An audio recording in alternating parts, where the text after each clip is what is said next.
The sound of my mother-in-law's palm connecting with my son's face is something I will never forget. It was sharp, sudden, a crack that split the air like a branch snapping in winter. Ethan gasped, his small body lurching sideways, and before I could move, before I could even process what I had just witnessed, Margaret Monroe was screaming words that would end her family forever. "He is not real family. Get out." My 8-year-old hit the floor. The plate in his hands shattered against the hardwood, green beans scattering like shrapnel across the dining room. 15 adults sat frozen around the Thanksgiving table. No one moved. No one spoke. My husband Daniel stood by the window, mouth open but silent. His sister Victoria looked away, pretending to check her phone. His father Robert stared at his plate like it contained the secrets of the universe. The only sound was the grandfather clock ticking in the hallway, counting the seconds of my son's humiliation. I did not scream. I did not cry. I crossed the room, knelt beside Ethan and helped him to his feet. Then I walked back to the table, reached into my bag, and placed a single envelope in front of my mother-in-law. "My lawyer is already involved." I said those 6 words quietly, calmly, like I was commenting on the weather. Margaret's plate slipped from her fingers and crashed to the floor. The room stopped breathing. For a moment, Margaret just stared at the envelope like it might bite her. Her hands, those perfectly manicured hands with diamonds glittering on every finger, trembled as she reached for it. I did not wait for her to open it. I already knew what was inside, and soon enough, so would she. I looked around the room, reading every face, filing away every reaction. Daniel had gone pale, his jaw tight, but he still had not moved from his spot by the window. 38 years of conditioning had frozen him in place. He was not agreeing with what his mother had done. He simply did not know how to disagree with her. He never had. Victoria finally looked up from her phone, and I saw the calculation in her eyes. She was already thinking about what this meant for her position in the family hierarchy. Robert, my father-in-law, was the only one who looked ashamed. But shame without action is just performance, and Robert had been performing for 40 years. Margaret's voice cut through the silence, trying to regain control the way she always did. "This is a family matter. You are making a scene." I almost laughed. Making a scene? My son was on the floor with a red mark blooming across his cheek, and I was the one making a scene. That was classic Margaret. Reframe the cruelty as someone else's overreaction. She turned to Daniel, her voice sharp with command. "Daniel, control your wife." He opened his mouth. Nothing came out. He could not even look at his son. I turned my attention to Ethan. He was standing now, but barely. His hands hung at his sides, and he was looking at me with those wide brown eyes, searching my face for answers I did not have yet. The red mark on his left cheek was already darkening. A green bean was stuck to his sweater. But he was not crying. That was what scared me most. 8 years old, and he had already learned that crying did not help, that tears did not change anything in this family. I knelt in front of him, checking his face gently. His skin was hot where the slap had landed. When I touched his cheek, he flinched. Not from pain, from expectation. He whispered something so quiet I almost missed it.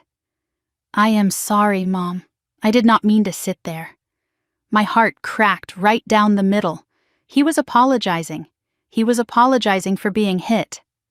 I stood up, lifting him with me. I grabbed my purse, his jacket, my coat. 3 years. I had spent 3 years swallowing insults, ignoring slights, smiling through holidays where my son was treated like a guest who had overstayed his welcome. The slap was not the beginning. It was the end. I had made my decision weeks ago. Tonight just confirmed it. I carried Ethan toward the front door. The family finally unfroze, their voices chasing us like startled birds. Margaret's voice rose above the rest. "You cannot just leave. We have not even had dessert." Victoria chimed in, dripping with false concern. "Jessica, do not be dramatic." One of the aunts added her piece. "Think about Daniel. Think about the family." I did not respond to any of them. I just kept walking, holding my son, feeling his small body trembling against mine. Daniel finally moved. He followed us to the foyer, his footsteps uncertain, his voice pleading. "Jessica, wait. Let us talk about this." I turned to face my husband. I really looked at him, maybe for the first time in years. He was still handsome, still the man I had fallen in love with. But right now, he was also the man who had watched his mother assault our child and done nothing. "You had a chance to talk." I said it quietly, so only he could hear. "You had a chance to move. You chose neither." His face crumpled, but he did not follow us outside. He stood in the doorway, caught between his mother's house and his family walking away. That image would stay with me forever. Daniel Monroe, frozen on the threshold, unable to choose. The November air hit my face like cold water, sharp and clarifying. Ethan buried his face in my neck, his breath coming in uneven bursts against my skin. I strapped him into his car seat, my hands steady even though everything inside me was shaking. Before I closed his door, he asked in a small voice, "Are we coming back?" I paused. I thought about lying, about softening the blow. Then I decided against it. My son deserved the truth, even when it hurt. "No, baby, we are not." The drive home was silent except for the hum of the heater. Ethan sat in the back, hands folded in his lap, staring straight ahead like the windshield was showing him a movie only he could see. Streetlights slid across his face in bands of yellow and shadow. His cheek was swelling now, the skin tight and shiny. But he did not mention it. He did not mention anything. My phone buzzed, then buzzed again. Daniel, Margaret, Victoria. Numbers I did not recognize. I silenced the phone and placed it face down in the cup holder. Ethan noticed. "Is Dad calling?" "Yes." "Are you going to answer?" "Not tonight." I thought about the envelope I had left behind. 3 weeks ago, I found out about the trust fund. 3 weeks ago, I hired Emily Carter, the best estate litigation attorney in Philadelphia. 3 weeks ago, I stopped hoping Margaret would change. Tonight was supposed to be a test, one last chance for this family to prove me wrong. They failed. We pulled into our driveway. The house was dark. We were supposed to be at Margaret's until 9 o'clock. It was barely 6:30. I helped Ethan out of the car, carried him inside even though he was getting too big for it. He let me. That told me everything about how scared he was. I ran a warm bath, examined his cheek in the better light of the bathroom. The mark was darker now, purpling at the edges. You could almost see the shape of Margaret's fingers. I took photographs with my phone. Different angles, better lighting. Evidence. Ethan watched me do it. "Why are you taking pictures?" "Just in case, sweetheart." He did not ask in case of what. He understood more than any 8-year-old should. Later, I tucked him into bed. He was wearing his favorite pajamas, the ones with rockets on them. He looked so small against the pillows. So fragile. I was about to turn off the light when he spoke. "Mom, am I not real family?" The question hit me like a physical blow. I sat on the edge of his bed and took his hands in mine. "You are the realest thing in my life. You are my family. Always." He searched my face, weighing the promise the way children do when they have been let down before. Then he nodded once, slow and deliberate, like he was filing my answer away for later. I stayed until he fell asleep, watching his chest rise and fall, making a silent promise. No one would ever make him feel this way again. After Ethan's breathing steadied into the rhythm of sleep, I sat alone at the kitchen table. My phone showed 23 missed calls and 47 text messages. I did not read any of them. Instead, I opened my laptop and pulled up the folder Emily Carter had sent me last week. Inside were documents that would change everything. The original trust, signed by Harold Monroe, Daniel's grandfather, 6 months before his death. The list of beneficiaries: Emma Monroe, Tyler Monroe, and Ethan James Wilson Monroe. My son's name, right there in black and white. Harold had included him. Harold had wanted him protected. Then I opened the second document, the amended trust dated 3 months after Harold's death. Ethan's name, gone. Scratched off like he had never existed. And at the bottom, the signature of the woman who had erased him. Margaret Monroe, trustee.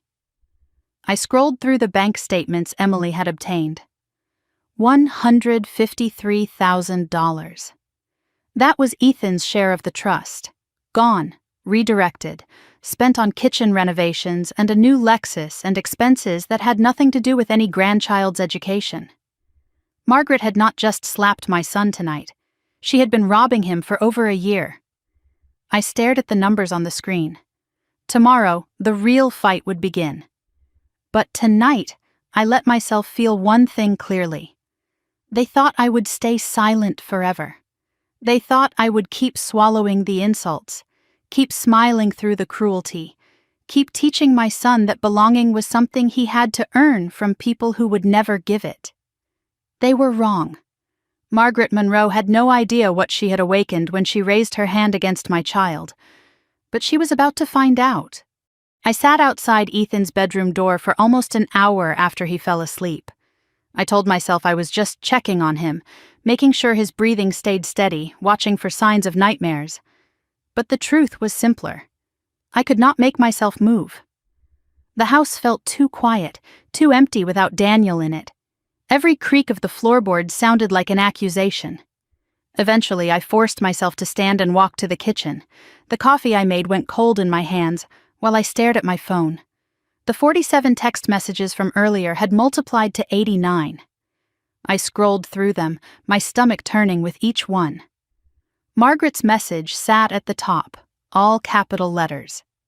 This is ridiculous. Come back and apologize. Victoria had added her piece. You are tearing this family apart. And Daniel, my husband, the man who had watched his mother slap our son and done nothing, had sent a series of increasingly desperate texts. Please pick up. We need to talk. Mom is upset. Mom is upset. I read those 3 words over and over, feeling something cold settle in my chest. Not once did anyone ask if Ethan was okay. Not once did anyone acknowledge the slap, the fall, the small body hitting the hardwood floor. Margaret was upset. That was what mattered to this family. My phone rang. Daniel again. I answered this time, my voice flat. His words came rushing out before I could speak. Jess, please, just come back. We can work this out. I stared at the dark window, my reflection ghostly in the glass.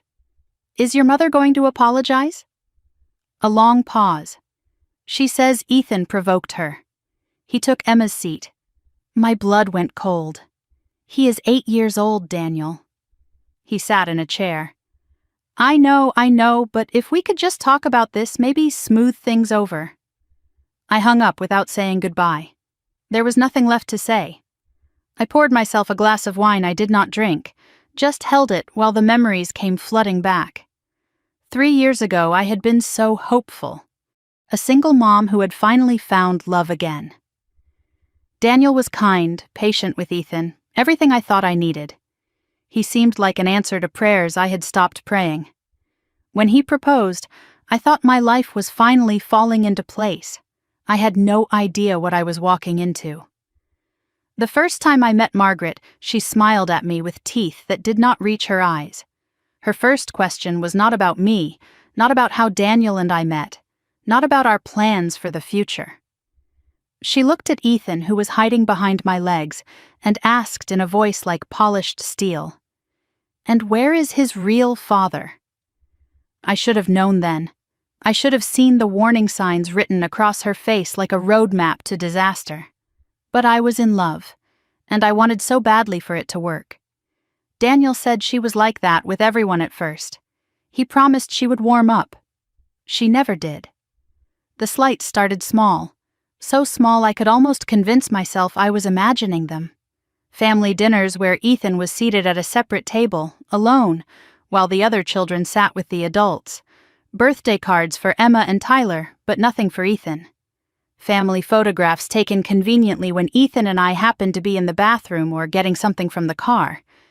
Each time I mentioned it to Daniel, he had an explanation ready. She is old-fashioned. She does not mean it that way. Just give her time. I gave her 3 years. Time ran out last night. I walked to Ethan's bedroom door and watched him sleep from the hallway. In the dim light from the nightlight, I could see the curve of his cheek, the gentle rise and fall of his small chest. I noticed things I had tried not to see before. How small he made himself in groups, pulling his shoulders in like he was trying to take up less space. How he always waited to be invited before joining anything, never assuming he was welcome. How he never asked for seconds at Margaret's table, even when I knew he was still hungry. How he had learned to read a room before entering it, scanning for threats the way a soldier scans for enemy fire. 8 years old, and already an expert at disappearing.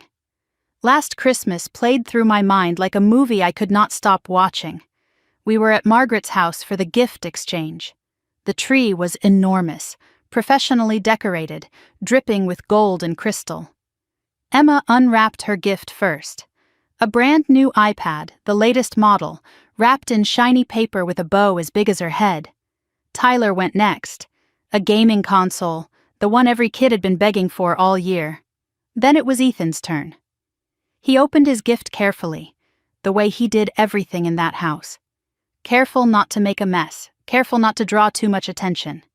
Inside was a $20 gift card to a store he had never been to, for products he had no use for. He smiled and said thank you because I had taught him manners. But in the car going home, his voice so small I could barely hear it over the engine, he asked, "Mom, did I do something wrong?" I lied to him. I told him no, that Margaret just did not know him as well yet, that things would get better. I hated myself for that lie, and I hated myself even more for believing it might somehow become true. 2 months ago, I noticed the photo wall at Margaret's house for the first time, really noticed it. 47 framed photographs lined the hallway, a shrine to the Monroe family legacy. Emma's first steps, Tyler's baseball games, Daniel's college graduation, Christmases and birthdays and summer vacations, all documented in matching silver frames. I counted every single one. 47 photographs. Ethan appeared in none of them. 3 years of holidays, 3 years of gatherings, and not a single picture of my son on that wall. When I mentioned it to Daniel, he waved it off. Mom is just slow to update the frames, but the newest photograph was from last month. Emma's school picture, perfectly framed, perfectly hung. Margaret was not slow. She was deliberate.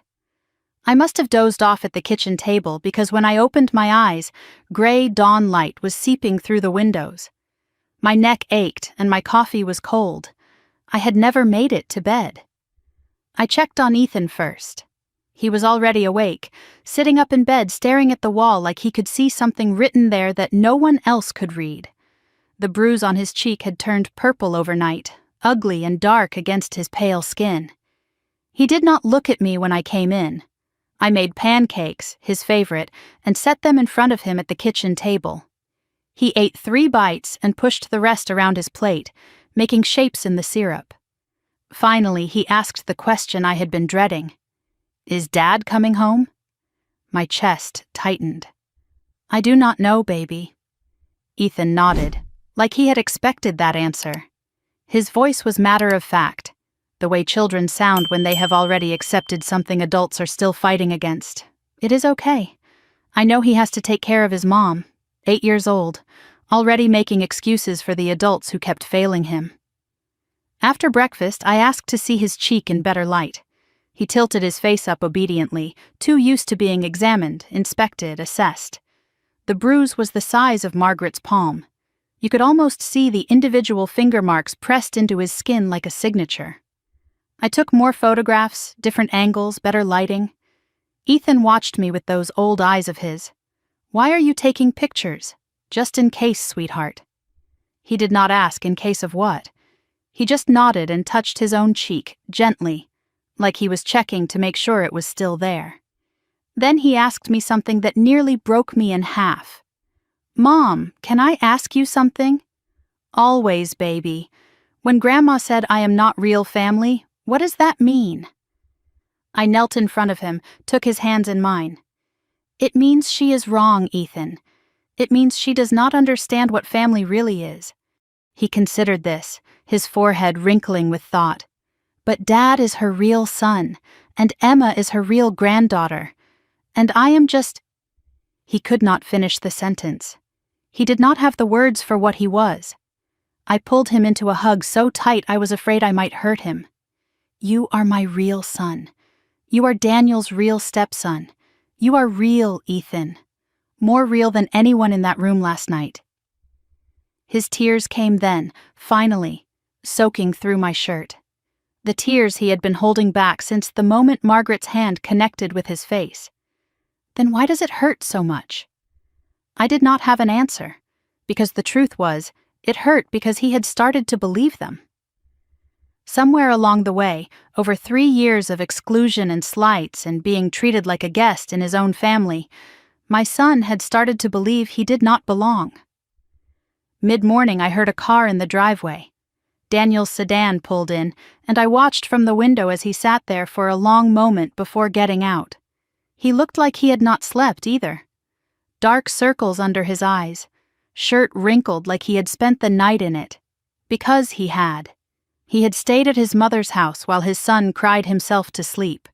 He came inside, and I felt nothing. That scared me more than anything else. I should have felt relief or anger or something. Instead, there was just emptiness. His excuses started before he even reached the kitchen. Jess, I am sorry I did not come home last night. Mom was a mess and I had to calm her down. I cut him off. Where is Ethan's apology? He blinked. What? Your mother hit our son. Where is her apology? Silence stretched between us like a wire pulled too tight. Finally, Daniel ran his hand through his hair, that nervous gesture he always made when he was about to disappoint me. She is not going to apologize. She thinks she was justified. Justified? In slapping an 8-year-old? He could not meet my eyes. She says he was disrespectful, that he knows the seating arrangement. I laughed, and the sound surprised us both. Hollow, bitter, nothing like humor. There is no seating arrangement, Daniel. There is just your mother deciding our son is not worthy of sitting at her table. He did not argue. He knew it was true.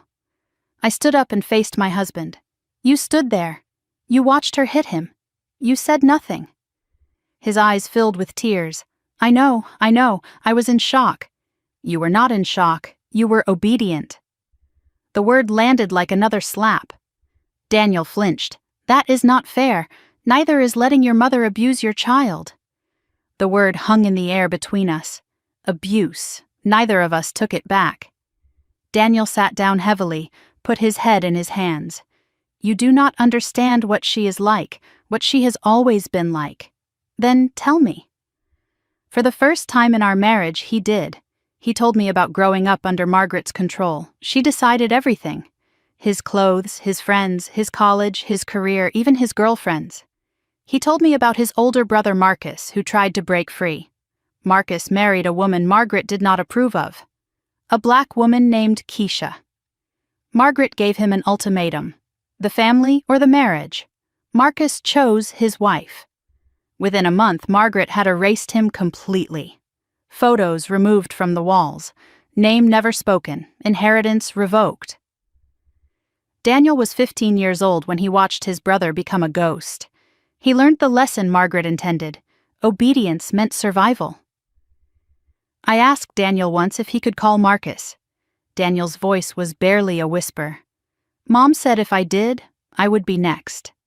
He looked at me with something raw and broken in his eyes. I have spent my whole life trying not to become Marcus. I have been so afraid of her that I forgot to ask if Marcus was actually wrong. I went to the window, looked out at our quiet street. I filed legal papers, Daniel, before Thanksgiving. He looked up sharply. What? I found out about the trust fund, what she did to Ethan's inheritance, what she has been doing to all of you. He went pale. How did you find out? It does not matter. What matters is, I am not stopping. I am going to court." Daniel stood up, crossed to where I was standing. "If you do this, she will destroy us. She will cut us off. Then you have a choice to make. Your mother or your family." I watched his face. The fear, the conditioning, the love for me and Ethan battling underneath. "I cannot answer that right now." I nodded slowly. "Then sleep in the guest room until you can." He opened his mouth, closed it again, and walked away. I heard the guest room door click shut. Then I noticed movement in the hallway. Ethan was standing there in his pajamas, watching. He had heard everything. Our eyes met, and he did not ask if Dad had chosen us. He already knew the answer. At least for tonight, Daniel had chosen fear. But tomorrow, I would choose war. I woke on the couch, still in yesterday's clothes, my neck stiff and my mouth dry. Gray morning light filtered through the curtains, and for a moment I did not remember why I was not in my bed. Then it all came back. The slap. The silence.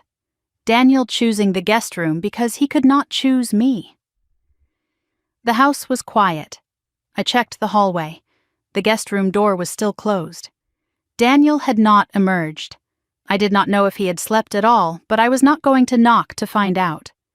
I had more important things to do this morning than coddle a grown man who could not stand up to his mother. I checked on Ethan first. He was still asleep, his face turned toward the wall, the bruise on his cheek dark against the white pillowcase. I watched his chest rise and fall for a long moment, reassuring myself that he was safe, that he was here, that no one could hurt him in this house. Then I walked to the kitchen and made coffee I desperately needed. My laptop was still open on the table from last night. I refreshed my email, and my heart jumped when I saw a new message from Emily Carter, time-stamped 6:47 in the morning. The subject line read, "Additional documents recovered. Please review immediately." Emily had been working through the night. I clicked the message open with trembling hands. Multiple PDF attachments waited for me. Bank statements, transfer records, amended trust documents, and one file that made my breath catch. original_trust_Harold_Monroe_2019.pdf. I downloaded everything. But before I read any of it, I let myself remember the man who had created this trust in the first place. The only Monroe who had ever truly loved my son. 18 months ago, before Harold got sick, there was a family barbecue at Margaret's house. The usual tension hung in the air like smoke from the grill. The adults clustered in groups, talking about money and real estate and other people's failures. The children, Emma and Tyler, ran across the manicured lawn playing some game that Ethan had not been invited to join. I found my son sitting alone on the back porch steps, his chin in his hands, watching the other kids with an expression too old for his face. I was about to go to him when someone else got there first. An old man lowered himself carefully onto the step beside Ethan, groaning a little with the effort. Harold Monroe was 81 years old, Daniel's grandfather, and until that moment I had barely exchanged more than pleasantries with him. He was always quiet at family gatherings, overshadowed by Margaret's commanding presence, content to sit in corners and observe. I watched from the kitchen window as Harold asked Ethan something. My son's face changed. The careful blankness melted away, replaced by something I rarely saw at these events: animation, interest. He was actually talking, not just giving polite one-word answers, but really talking. Harold laughed at something Ethan said, a genuine laugh that crinkled his whole face. Then Harold's voice carried through the open window, clear enough for me to hear. "You know what, son? You remind me of myself at your age?"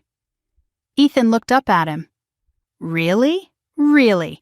We are the quiet ones, the ones who watch and listen. People underestimate us." Harold paused, and his next words would stay with me forever. But that is their mistake, not ours. After the barbecue, as we were loading into the car, Ethan tugged on my sleeve. "Mom, is Grandpa Harold my grandpa too?" I did not know how to answer. In this family, the rules about who belonged to whom were written in invisible ink that only Margaret could read. But Harold answered for me. He had appeared behind us, moving quietly for such an old man, and he put a gentle hand on Ethan's shoulder. "Any child in this family is my grandchild. Blood does not make family, son. Love does." From inside the house, Margaret's voice cut through the moment like a knife. "Harold, stop filling his head with nonsense." Harold winked at Ethan. "Do not listen to her. She has been wrong about most things for 60 years. It was the first time I ever saw my son laugh at a family gathering." 6 months after that barbecue, Harold was diagnosed with pancreatic cancer. Stage 4, months to live, not years. The family gathered at Margaret's house to discuss arrangements, but I noticed something that made my stomach turn. Margaret was not asking about doctors or treatments or how to make Harold comfortable. She was asking about the will, about the trust, about who would manage things after he was gone. The man was not even dead yet, and she was already counting his money. I started bringing Ethan to visit Harold in the hospital. Margaret tried to stop us. "He needs rest," she said. "Not children running around making noise." But Harold overruled her, his voice weak but firm. "Let the boy in. He is the only one who does not treat me like I am already dead." Those visits became our weekly ritual. Ethan would climb into the chair beside Harold's bed and read to him. Adventure stories, fantasy books, whatever Ethan was into that week. Harold would lie back with his eyes closed and a smile on his face, listening to my son's voice fill the sterile room with dragons and heroes and happy endings. One afternoon, Harold asked me to stay behind after Ethan went to get a snack from the vending machine. His voice was weaker than usual, but his eyes were sharp. "I need you to do something for me. Anything," I said, and I meant it. "Protect that boy." His words hit me like a weight. "After I am gone, Margaret will try to erase him, the way she erases anyone who does not fit her picture of what this family should be. I will not let her," I promised. Harold squeezed my hand, his grip surprisingly strong. "I know, that is why I made sure he is protected. Legally." I did not understand what he meant then. I do now. Harold passed 14 months ago, peacefully, in his sleep, at home. I learned about it through a text message from Daniel. "Grandpa is gone." 3 words, no phone call, no warning. Ethan cried for 3 days straight. He had lost the only person in the Monroe family who had ever made him feel like he belonged. Margaret did not call to offer comfort. She was too busy planning the funeral. A funeral where Ethan was seated in the back row, so far from the family section that he might as well have been a stranger off the street. 1 week after the funeral, the family gathered at a lawyer's office for the reading of the will. I was not invited. I heard about it secondhand from Daniel when he came home that evening. "Grandpa left a trust fund for the grandkids' education," he told me. "Mom is managing it until they turn 18. My heart lifted for a moment. "Is Ethan included?" Daniel hesitated, and that hesitation told me everything I needed to know. "I think so. Mom said she would handle the details." That was the last time anyone mentioned the trust fund to me. For 14 months, I assumed everything was being handled properly. I trusted Daniel's family. That was my mistake. 3 weeks before Thanksgiving, I was cleaning out a closet when I found a box of Daniel's old papers. Receipts, tax documents, the kind of things people shove in boxes and forget about. At the bottom was an envelope I had never seen before. It was from a law firm, addressed to all trust beneficiaries, dated 1 month after Harold's death. The envelope had never been opened. My hands shook as I tore it open. Inside was a letter summarizing the Harold Monroe Educational Trust. The initial funding was listed at $460,000. And there, printed clearly in black ink, was the list of beneficiaries. Emma Monroe, Tyler Monroe, Ethan Monroe. My son's name was right there. Harold had included him. Officially, legally, deliberately. The letter also noted that Margaret Monroe had been appointed temporary trustee and that annual statements would be sent to all beneficiaries' guardians. I had never received a statement. Not one in 14 months. Not a single piece of paper acknowledging that my son had any stake in this trust at all. I searched for estate lawyers that afternoon. Emily Carter's name came up first. Specialist in trust litigation, 15 years of experience. I called her office and explained the situation as calmly as I could. I think my mother-in-law stole my son's inheritance. That is a serious accusation, Emily said. What evidence do you have? A letter that says my son is a beneficiary. And 14 months of silence. Send me everything you have, she said. I will start digging. I sent her the letter that same day. What she found was worse than anything I had imagined. Now, sitting at my kitchen table the morning after Thanksgiving, I opened Emily's new attachments. The first document was the original trust, Harold's signature at the bottom, Ethan's name clearly listed among the beneficiaries, equal shares, 1/3 each. At the time of Harold's death, the trust was worth $460,000. Ethan's share came to approximately $153,000. The second document made my blood run cold. It was an amended trust, dated 3 months after Harold's death. Ethan's name had been removed from the beneficiary list. His share had been redistributed to Emma and Tyler. The reason given was a single line that felt like a slap to the face. Beneficiary not of direct bloodline. Harold's original trust had no bloodline requirement. Margaret had added that language herself. And at the bottom of the amendment, 2 signatures, Margaret Monroe as trustee and Victoria Monroe as witness. Victoria knew. She had known all along. The third attachment was a series of bank statements for the trust account. I scrolled through 14 months of transactions, my fury building with every line. $42,000 withdrawn for Emma's private school tuition, but the actual tuition was only $19,000. The extra $23,000 had gone to Margaret's personal checking account, $35,000 for property maintenance. I pulled up a contractor's invoice Emily had found. Margaret's kitchen renovation, paid directly from the trust. $28,000 for a vehicle purchase. A Lexus SUV, registered in Margaret's name. $18,000 for an emergency family fund with no documentation whatsoever. Various smaller withdrawals totaling another $12,000. Dinners, travel, clothing, all logged as beneficiary enrichment activities. I did the math 3 times, hoping I had made an error. The original trust held $460,000. The current balance was $12,418. Margaret had spent $447,000 of her grandchildren's inheritance on herself, and my son, the boy she claimed was not real family, had received nothing. Emily's note at the bottom of the email confirmed what I already knew. This is textbook breach of fiduciary duty. She amended the trust without proper legal authority. She made withdrawals for personal use. She deliberately excluded a named beneficiary.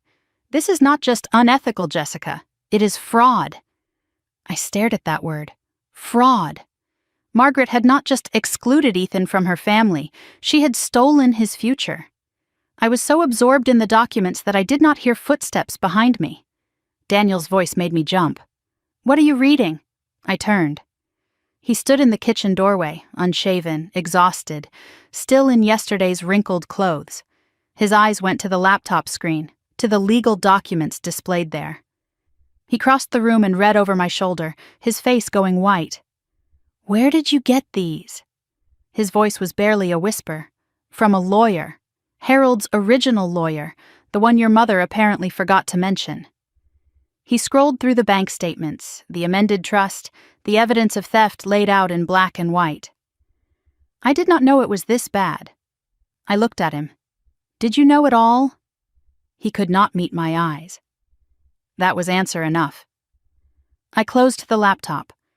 "Your mother stole $150,000 from our son. Your sister witnessed the documents. Your whole family stayed silent." I stood and faced him. "And you never once asked to see the paperwork." Daniel's voice cracked. "Jess, I did not think she would actually—" I did not let him finish. "I do not want an explanation. I want to know one thing." I waited until he met my eyes. "Are you going to help me get it back, or are you going to stand in my way?"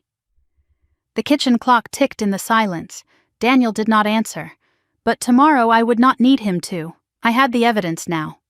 And Margaret Monroe had no idea what was coming for her. I woke early the morning after confronting Daniel, having barely slept at all.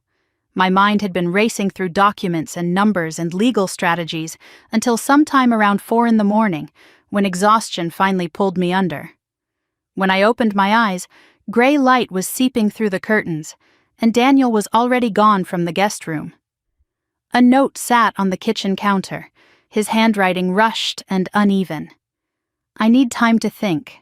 Do not do anything yet, please." I read it twice, then set it aside. I was done waiting for Daniel to catch up. I was done waiting for anyone. Ethan's bruise was fading now, the purple softening to yellow-green at the edges. He sat at the breakfast table eating cereal while I explained that I had a meeting today, that a friend would pick him up from school. He looked up at me with those 2 old eyes. "Is it about what happened?" I paused, my hand on his shoulder. "Yes. I am going to make sure it does not happen again." He nodded slowly, the way he did when he was processing something important. Good. Just that one word, but it carried the weight of everything he had been through. I dropped him at school and watched him walk inside, his backpack bouncing against his small frame. He did not look back. Another small independence born from necessity. The drive to Philadelphia took 45 minutes. Emily Carter's office was in a glass tower downtown, not flashy but solid, the kind of building where serious work got done. I drove in silence, no radio, no podcasts, just my thoughts, and the folder of documents sitting on the passenger seat like a weapon. I thought about what Harold had said to me in the hospital. Protect that boy. Today, I was going to start keeping that promise. I signed in at the reception desk, my hands trembling slightly, not from fear, from anticipation. The elevator ride to the 12th floor felt longer than the entire drive from Harrisburg. When the doors opened, Emily Carter was waiting for me outside the conference room. She was in her mid-40s with silver streaks in her dark hair and reading glasses pushed up on her head. Her handshake was firm, her eye contact direct. "Mrs. Monroe. Thank you for coming in person. I needed to understand exactly what we are dealing with." She nodded and gestured toward the conference room. "Then let us deal with it." The conference room table was covered in documents organized into neat stacks. Emily had printed everything, color-coded tabs marking different sections, important passages highlighted in yellow and pink. A projector screen on the wall showed a timeline of events. I realized she had been preparing for this meeting like it was already a trial. "Before we begin," Emily said, settling into her chair across from me, "I need to ask you something." I braced myself.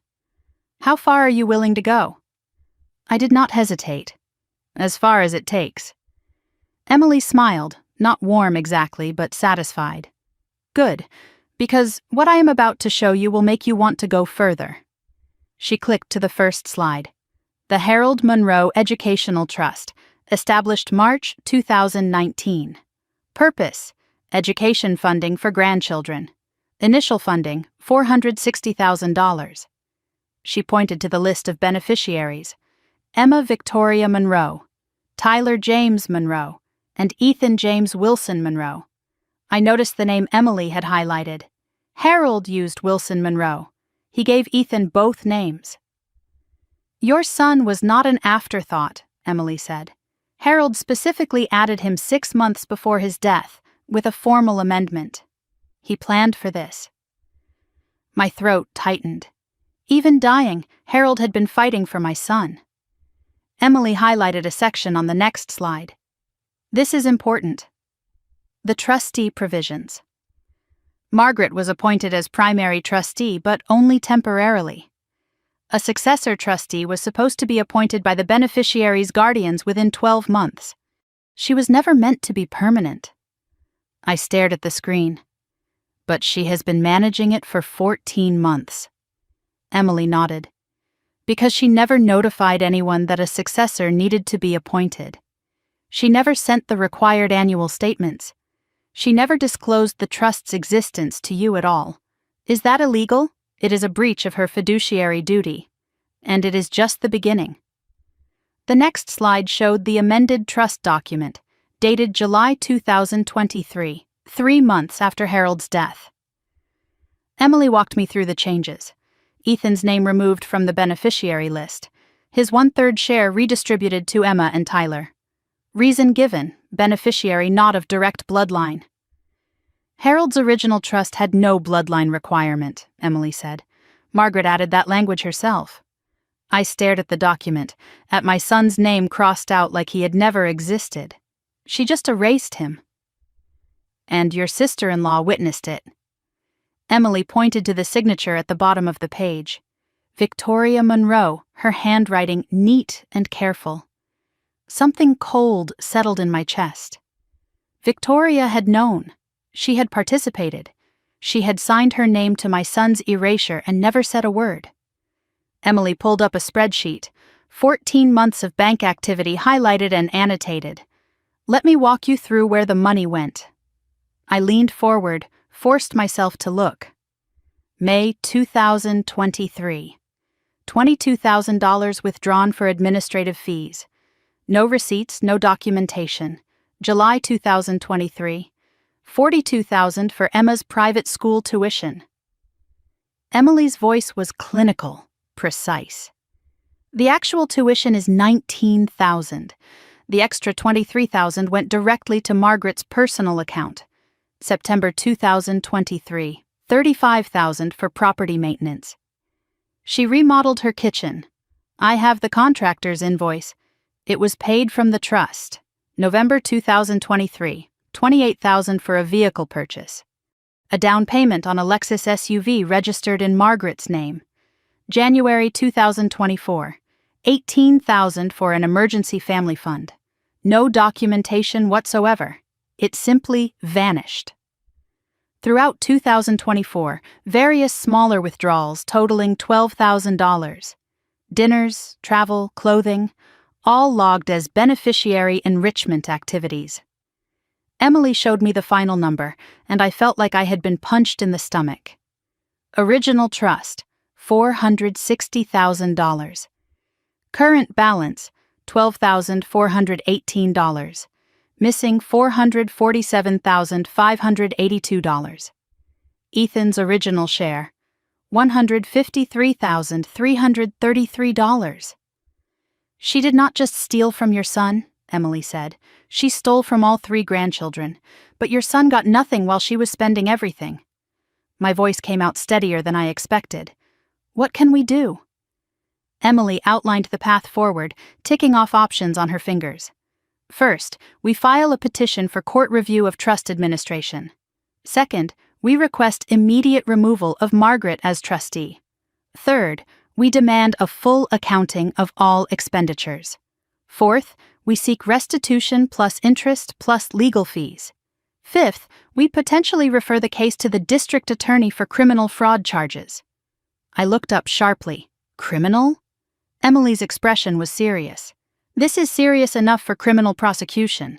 But that is your choice. I need your guidance on how aggressive you want to be. What would you recommend? Start civil. The evidence is overwhelming. She will have to respond under oath. And people who lie to judges tend to dig their own graves. I asked about the envelope I had left at Thanksgiving, the one that had made Margaret drop her plate. Emily almost smiled. A shot across the bow.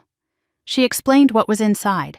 A formal notice that I was aware of the trust's existence.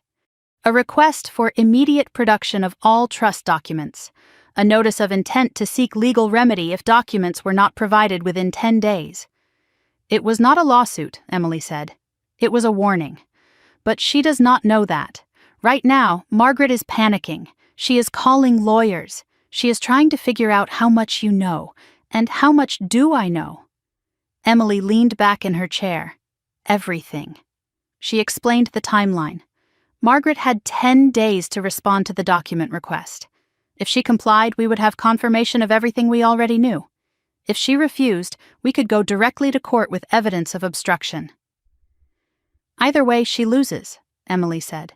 What if she tries to hide more evidence? She can try, but I have already subpoenaed the bank records directly. She cannot alter those. Something shifted inside me. I was no longer the victim waiting to be rescued. I was a strategist planning a campaign. This was not just about getting Ethan's money back. It was about making sure Margaret could never do this to anyone again. Emily slid a document across the table. A retainer agreement. Official representation. I read it carefully, every word, then signed my name at the bottom. Emily gathered the papers. Welcome to the fight, Mrs. Monroe. I looked up at her. Call me Jessica. And thank you for believing me. Emily's expression did not change. I do not believe clients. I believe evidence. And yours is airtight. I stepped out of Emily's building into the gray November afternoon, my head spinning with numbers and strategies and the weight of what I had just set in motion. My phone buzzed. Daniel. I hesitated, then answered. Where are you? His voice was strained. Philadelphia, meeting with my lawyer. Silence on the line, heavy and sharp. Daniel spoke again. I am at my mother's house. I stopped walking. You went back there. I needed to talk to her, to understand. And? Did she explain why she stole from our son? Another long pause. She says you are overreacting. That the trust was always meant for blood relatives, that Grandpa was confused at the end. I laughed, and the sound surprised me. Bitter, hollow. Harold was sharper at 81 than your mother is at 67, and I have documents that prove it. Daniel's voice dropped, pleading. She is scared, Jess, really scared. I have never seen her like this. Good. She should be scared. Maybe we can work this out privately, without courts, without lawyers. My grip tightened on the phone. Your mother hit our son in front of 15 people. She stole his inheritance. She erased his name from legal documents. And you want to handle this privately? I just do not want to destroy the family. The family destroyed itself, Daniel. I am just documenting the evidence. I took a breath, steadied my voice. Come home when you are ready, but I need you to understand something. What?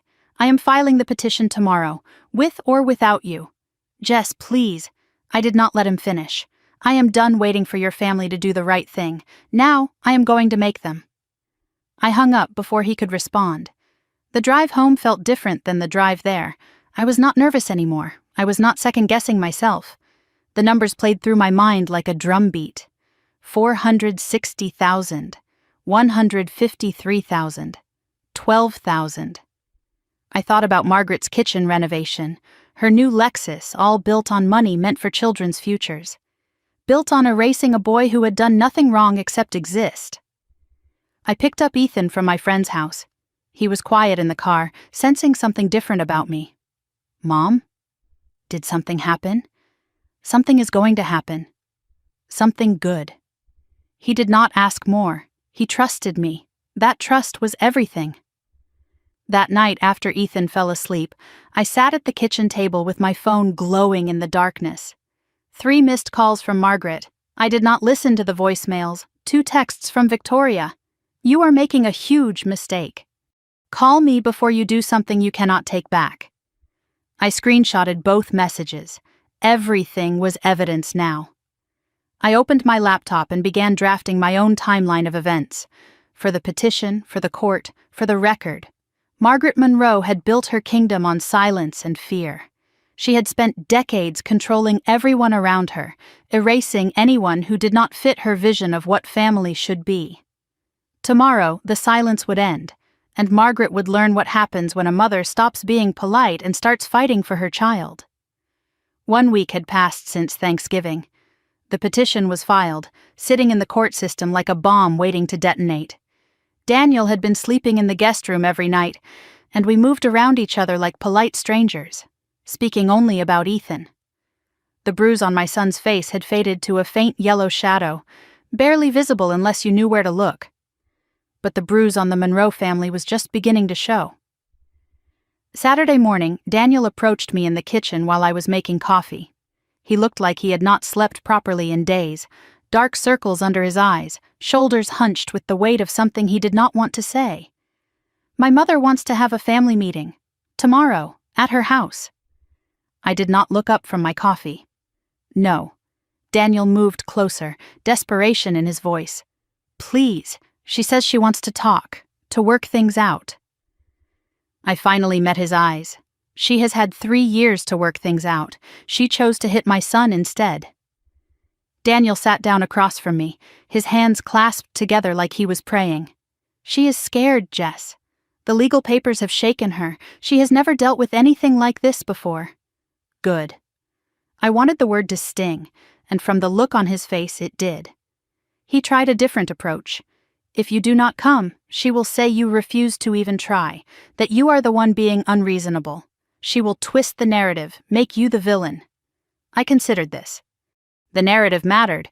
In families like this, the story people believed was often more powerful than the truth. "Fine. I will come. But not to reconcile." Daniel looked up, hope flickering in his eyes. "Then why?" I set down my coffee cup. "To let her know exactly what she is up against." Saturday night, I sat at the dining table with documents spread around me like a battle plan. I had memorized the numbers, the dates, the withdrawals. Emily Carter's advice echoed in my mind. Do not reveal everything. Just enough to let them know you are serious. I selected 3 documents to bring. The original trust with Ethan's name clearly listed, the amended trust with his name removed, and 1 bank statement showing the kitchen renovation payment, enough to shake them, not enough to show my full hand. Ethan found me at the table, his pajamas too short at the ankles. He was growing so fast. "Are you working, Mom?" "Sort of. I am getting ready for a meeting tomorrow." He climbed into the chair beside me and looked at the papers without really reading them. "Is it about Grandma Margaret?" I paused, then decided he deserved honesty. "Yes." He was quiet for a moment, his small fingers tracing the edge of a document. "Are you going to make her say sorry?" I reached over and smoothed his hair. "I am going to make sure she cannot hurt you again." He nodded, satisfied with that answer. "Can I stay with Mrs. Patterson tomorrow?" "I do not want to go there." "Of course, baby. You never have to go there again." Later that night, I noticed Daniel standing in the hallway, watching from the shadows. He had heard the conversation. His face was unreadable. Shame, maybe, or guilt, or the particular kind of pain that comes from watching your child fear your family. He opened his mouth like he was going to say something, then closed it again. He turned and walked back to the guest room without a word. I wondered if he would ever find his voice, or if Margaret had silenced him so long ago that he had forgotten he had one. Sunday afternoon arrived gray and cold, the sky threatening rain. Daniel drove while I sat in the passenger seat, the folder of documents in my lap like a loaded weapon. Neither of us spoke for the first 20 minutes. Finally, Daniel broke the silence. "Promise me you will at least listen to what she has to say." "I will listen. I just will not agree." He gripped the steering wheel tighter. "She is still my mother, and Ethan is still my son. Guess which one I am going to protect." Margaret's house appeared at the end of a tree-lined driveway, colonial style with white columns and perfectly maintained landscaping, the picture of old money respectability. I noticed the new kitchen windows gleaming in the afternoon light. $35,000 of stolen inheritance, right there on display. Cars were already parked in the circular driveway. Victoria's sedan, Robert's truck, 2 others I did not recognize. The tribunal had assembled. Victoria met us at the door, her smile tight and practiced. "Jessica, thank you for coming." I did not return the smile. "Victoria." Her eyes flicked to the folder in my hands, and something crossed her face. Fear, maybe, or curiosity. "Mother is in the living room. Everyone is waiting." I walked past her without another word. I could feel her gaze on my back like a target. The living room had been arranged like a courtroom. Margaret sat in the high-backed chair by the fireplace, the throne position, commanding the room from the best seat. Robert sat beside her, somehow smaller than I remembered, diminished. Victoria took her place on the love seat. 2 aunts and an uncle occupied the couch, the witnesses, the jury. Daniel hovered near the doorway, belonging to neither side. And facing them all was a single empty chair, clearly meant for me. I did not sit. Margaret rose from her throne, hands clasped in front of her like she was about to deliver a sermon.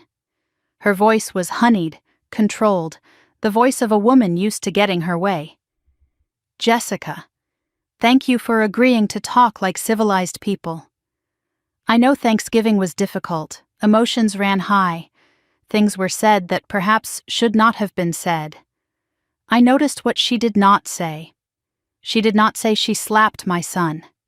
She did not say Ethan hit the floor. She said things were said, already rewriting history. Margaret continued, gesturing at the assembled family.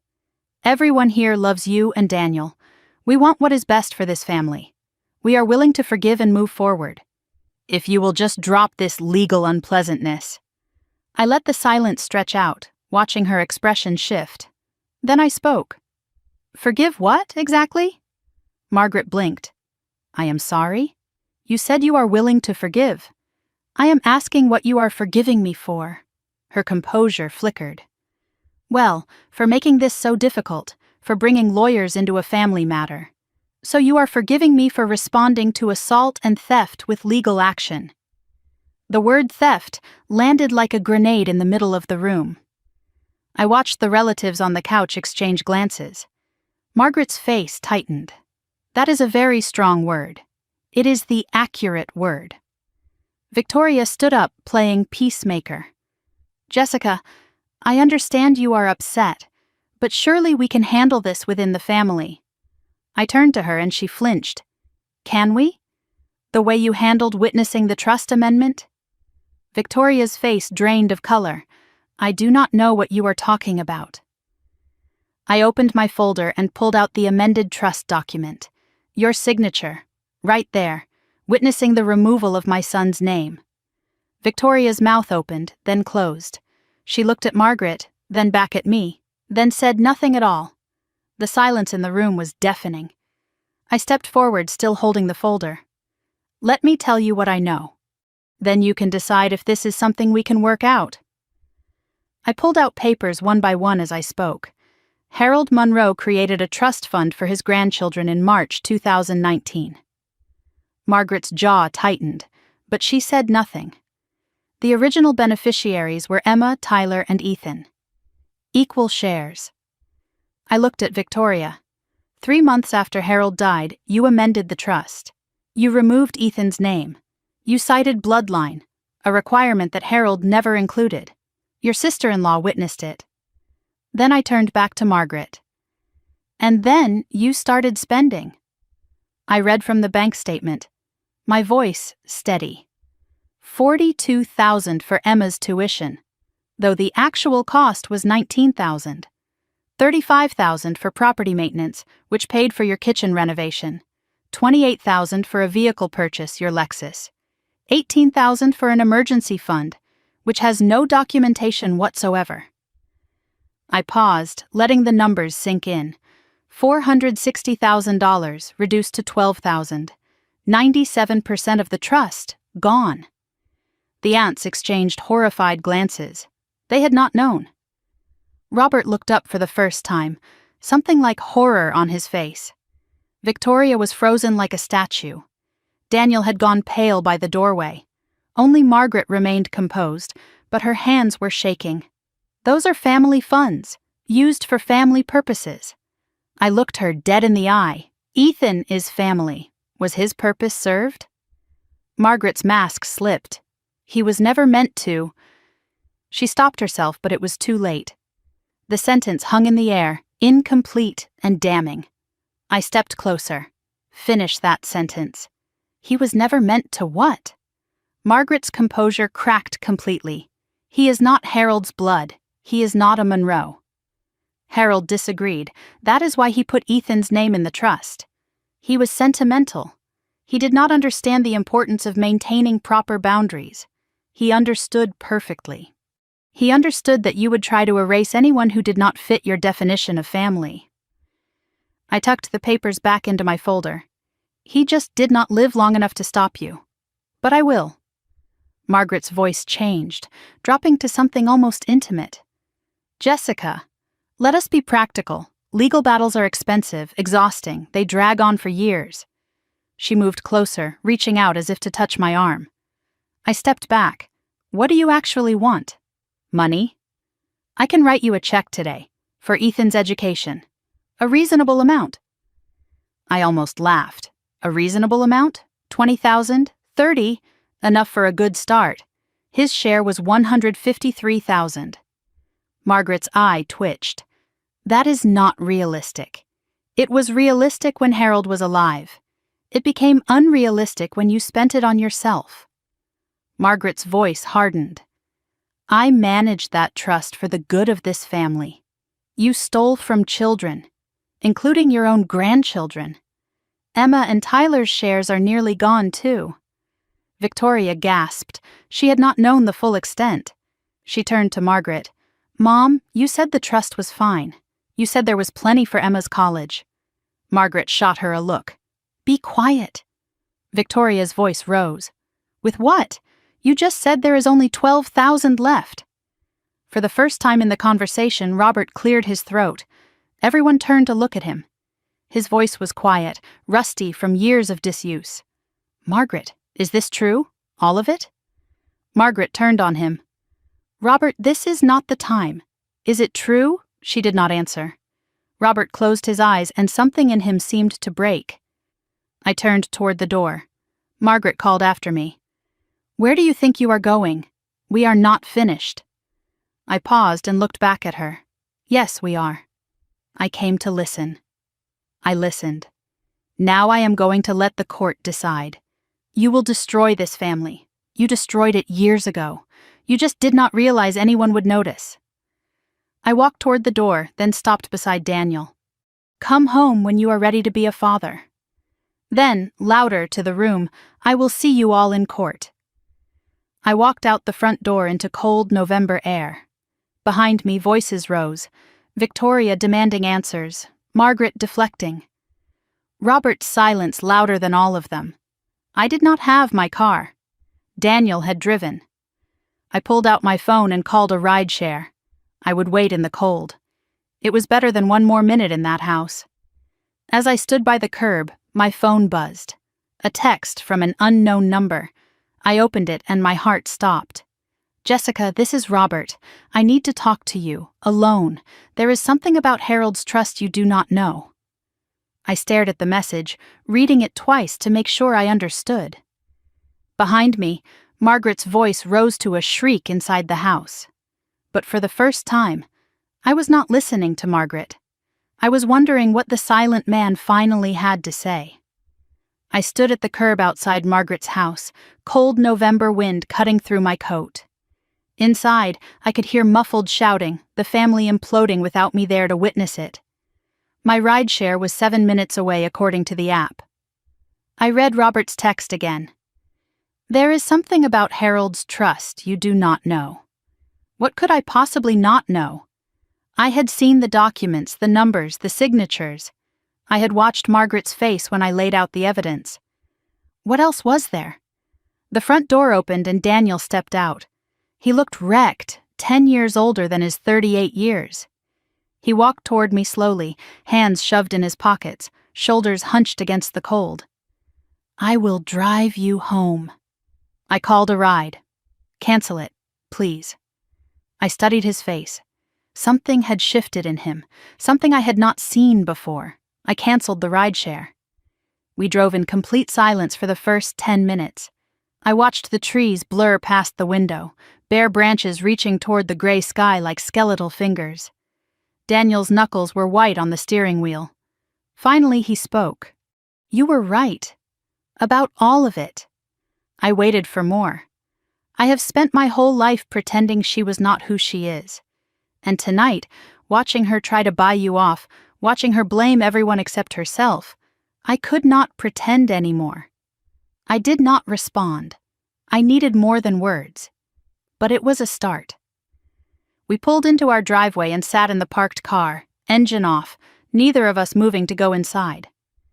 The house was dark. Ethan was staying at Mrs. Patterson's tonight. I had planned it that way, knowing today would be hard. The silence between us was heavy but different now. Not hostile, just exhausted. Daniel's voice cracked when he finally spoke. After you left, Victoria started screaming at Mom, asking where Emma's college money went. What did Margaret say? He laughed bitterly. She told Victoria to calm down, that she was being hysterical. The same thing she says to everyone who questions her. He turned to look at me, and I just stood there. Again.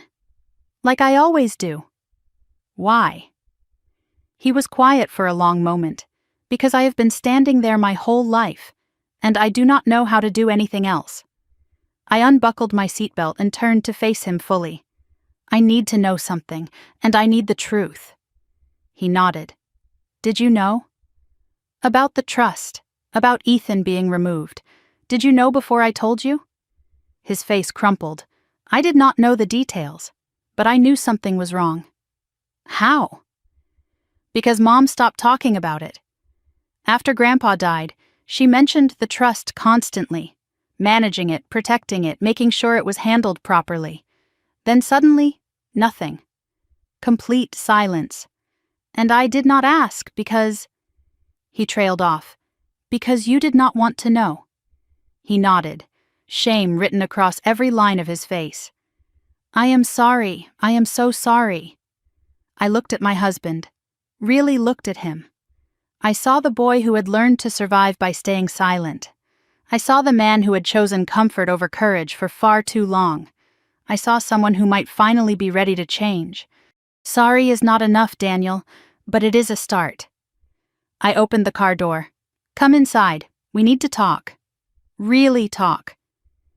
We sat at the kitchen table. Coffee neither of us would drink growing cold in our cups. I asked the question that had been building inside me since the family meeting. Tell me about Marcus. Daniel flinched at his brother's name. What do you want to know? Everything. Because I think whatever happened to him is why you cannot stand up to her. Daniel stared at his coffee cup for a long moment. Then he began. I was 10 when I understood the rules. Marcus was the firstborn, the heir, the one who was supposed to carry the Monroe name into the next generation. I was the spare. Loved, sure, but never essential. Mom's entire world revolved around Marcus. His achievements, his future, his perfection, and Marcus played his part perfectly. Until he didn't. He looked up at me. Marcus was 24 when he met Keisha. She was smart, beautiful, kind, everything you could want in a partner. And she was black. I felt something cold settle in my stomach.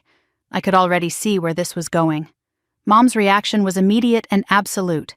She told Marcus that if he married Keisha, he was no longer her son, that he would be cut off from everything. The family, the money, the name. Daniel's voice dropped. Marcus thought she was bluffing. She was not. Marcus married Keisha anyway. Within a month, Margaret had removed him from the family trust entirely. She took down every photograph of him in the house. She forbade anyone from speaking his name. She changed the locks so he could not come by to visit. Daniel's hands were shaking now. I was 15 years old. I watched my brother become a ghost. He was there one day and then he was just gone. Like he had never existed at all. I asked Mom once if I could call him, just to see how he was doing. She looked at me with those cold eyes and said that if I contacted Marcus, I would be next. He finally met my gaze. I was 15, and I believed her. I believed her for 23 years. I reached across the table and took his hand. You were a child. I am not a child anymore. I have not been for a long time. And I still believed her. Until tonight. His voice cracked. Until I watched her try to pay you off with $30,000 to make my son's stolen inheritance disappear. I let the silence settle between us. Then I said what we were both thinking. She did to Ethan what she did to Marcus. erased him. Daniel nodded slowly, and I let her.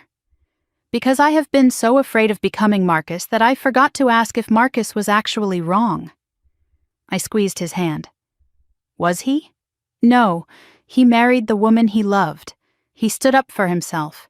He is happy now. He has kids, a good life. He just does not have us. Have you talked to him since then? Daniel shook his head. Mom would have found out. She always finds out. The words hung in the air like a prison he had built around himself. Your mother does not control you, Daniel. She only has power because you give it to her. It does not feel that way. I know. But here is the truth. You are not 15 anymore. And Ethan is not Marcus. He is 8 years old, and he has done nothing wrong except exist in a family that decided he was not worthy. Daniel's eyes filled with tears. I know. Then prove it. Not to me, to him. Daniel squeezed my hand. What do you need me to do? I need you to stop being neutral. I need you to stop trying to keep peace with people who declared war on our son. And if she cuts me off, like Marcus, then you will know exactly what your mother's love is worth. A long pause stretched between us. Then Daniel nodded. Okay. Okay, what? Okay, I am done. I choose you. I choose Ethan. Whatever happens next, I am on your side. I wanted to believe him. I had heard promises before. But something in his eyes looked different tonight, broken open instead of broken down. Later that evening, I texted Robert back. I can meet tomorrow. Where? His response came quickly. Diner on Route 22, 10 in the morning. Do not tell Margaret. Or Daniel. I frowned at that last part. Why not Daniel? But I decided to trust the process. Tomorrow I would find out what Robert knew. Monday morning I dropped Ethan at school and drove to the diner. It was a small place off the main road, the kind of diner where nobody asked questions and everybody minded their own business. Robert was already there when I arrived, sitting in a corner booth with his back to the wall. He looked smaller than I remembered, older, worn thin by decades of living beside Margaret. He stood when I approached. Thank you for coming. I slid into the booth across from him. Your text said there is something I do not know. Robert pulled a folded envelope from his jacket. His hands trembled slightly as he held it. Harold gave this to me the week before he died. He made me promise not to open it unless Margaret did something unforgivable. I looked at the envelope, then back at Robert. And slapping an 8-year-old qualifies? Robert winced. Yes, among other things. He slid the envelope across the table. I opened it last night, after you left. I took the envelope, feeling something inside. Papers, multiple pages. What is this? Robert's voice was barely a whisper. Harold's backup plan. I opened the envelope carefully. Inside was a handwritten letter, the script shaky but legible. A second trust document I had never seen, and a small USB drive. Robert explained while I stared at the contents. Harold knew Margaret might try to change things after he died, so he created a secondary trust, smaller but protected, with a different trustee. My heart was pounding now. Who is the trustee? Robert met my eyes. You are. I unfolded the handwritten letter, Harold's words filling the page. I read it aloud, my voice catching on every other sentence. Dear Jessica, if you are reading this, it means Margaret has done what I feared she would do. I am sorry I could not stop her myself. I created this trust separately because I knew my wife. I loved her once, but I learned long ago that her love comes with conditions most people cannot meet. Ethan should not have to meet them. The secondary trust contains $50,000 for Ethan's education. It cannot be touched by Margaret or anyone else in the Monroe family. Only you can access it. I also included recordings, conversations I had with Margaret over the years. She did not know I was recording. I am not proud of that. But I am proud of doing whatever it takes to protect a child who deserves better than my family has given him. Tell Ethan that his grandfather loved him. Blood did not matter to me, Love did. And tell my grandson Daniel that it is not too late to become the man I always hoped he would be. With love and regret, Harold Monroe. I set the letter down. My hands were trembling. Robert was watching me. I should have given this to you sooner. I was afraid of her too. I looked at him. Why now? Because I watched her slap that boy. And I watched my son do nothing. And I realized I have been doing nothing my whole marriage. He paused. I am tired of being nothing. I tucked the envelope back into my bag. Will you testify? In court, if it comes to that. Robert hesitated. Then he nodded. Yes, it is the least I can do. And the recordings? On this USB? I have not listened to them, but Harold said they were damning. I held the small drive in my palm. Such a tiny thing. But it could change everything. Thank you, Robert, for finally choosing the right side. Robert's eyes were wet. I am not sure there is redemption for me, but maybe there is still time to do something right. I was driving home when my phone rang. Victoria. I hesitated, then answered. Jessica, I need to talk to you. I am listening. Not on the phone. Can we meet? Tomorrow?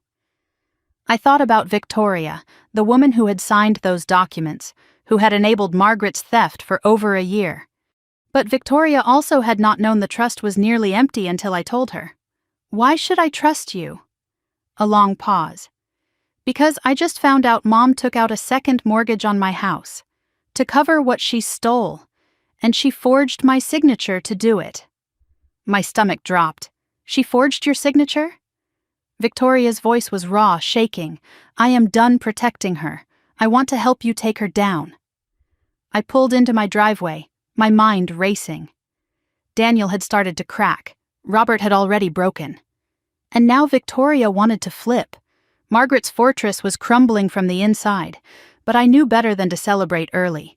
Cornered animals are the most dangerous. And Margaret was not cornered yet. She was just starting to realize she might be. Tomorrow I would meet Victoria. Tomorrow I would listen to Harold's recordings. Tomorrow I would find out exactly how much ammunition I had. But tonight I went home to my husband, who had finally chosen me, and my son, who was starting to believe he belonged. The war was not over. It was just beginning to turn. Tuesday morning arrived gray and cold. 12 days since Thanksgiving. 12 days since my world split open. I was preparing to meet Victoria, the woman who had signed away my son's inheritance, the woman who was now claiming she wanted to help. Daniel caught me at the kitchen door before I left. He knew about the meeting. No more secrets between us. He offered to come, but I said no. This needs to be just us. Woman to woman. Daniel nodded, but worry creased his forehead. Be careful.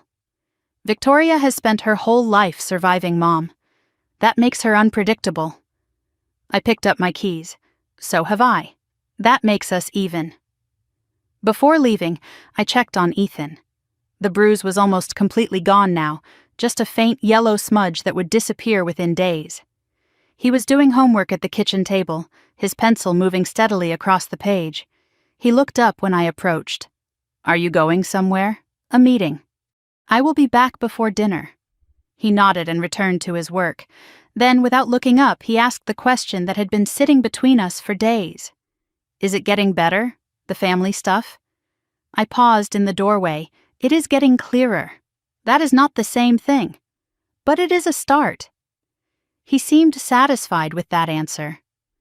I put Harold's USB drive in my bag. I had not listened to the recordings yet.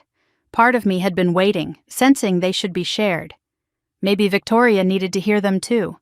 Maybe we both needed to understand exactly who Margaret really was. I texted Victoria the address. Coffee shop on Maple Street, 11 in the morning. Her response came immediately. I will be there. The coffee shop was small, tucked away on a quiet street, the kind of place where people came to have conversations they did not want overheard. I arrived first and chose a corner table with my back to the wall. Old habit from years of being ambushed by Margaret at family events. Always know your exits. Always see who is coming. Victoria arrived exactly on time. She looked different than I had ever seen her. No makeup, hair pulled back in a simple ponytail, dark circles under her eyes that spoke of sleepless nights. The polished sister-in-law I knew, the one who always had perfect hair and designer clothes and a practiced smile, had been replaced by someone raw and exhausted. She sat across from me without ordering anything. "Thank you for meeting me. I did not waste time on pleasantries. You said Margaret forged your signature. Start there." Victoria nodded, appreciating the directness. 6 months ago, Mom said she needed to refinance her house. She asked if she could use mine as collateral. "Temporarily," she said, "just until the paperwork went through."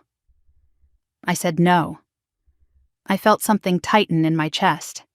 But she did it anyway. Victoria pulled papers from her bag.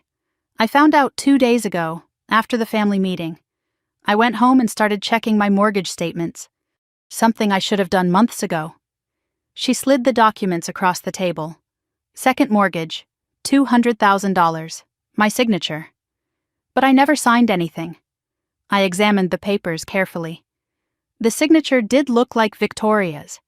Close enough to fool a bank, close enough to pass a cursory inspection.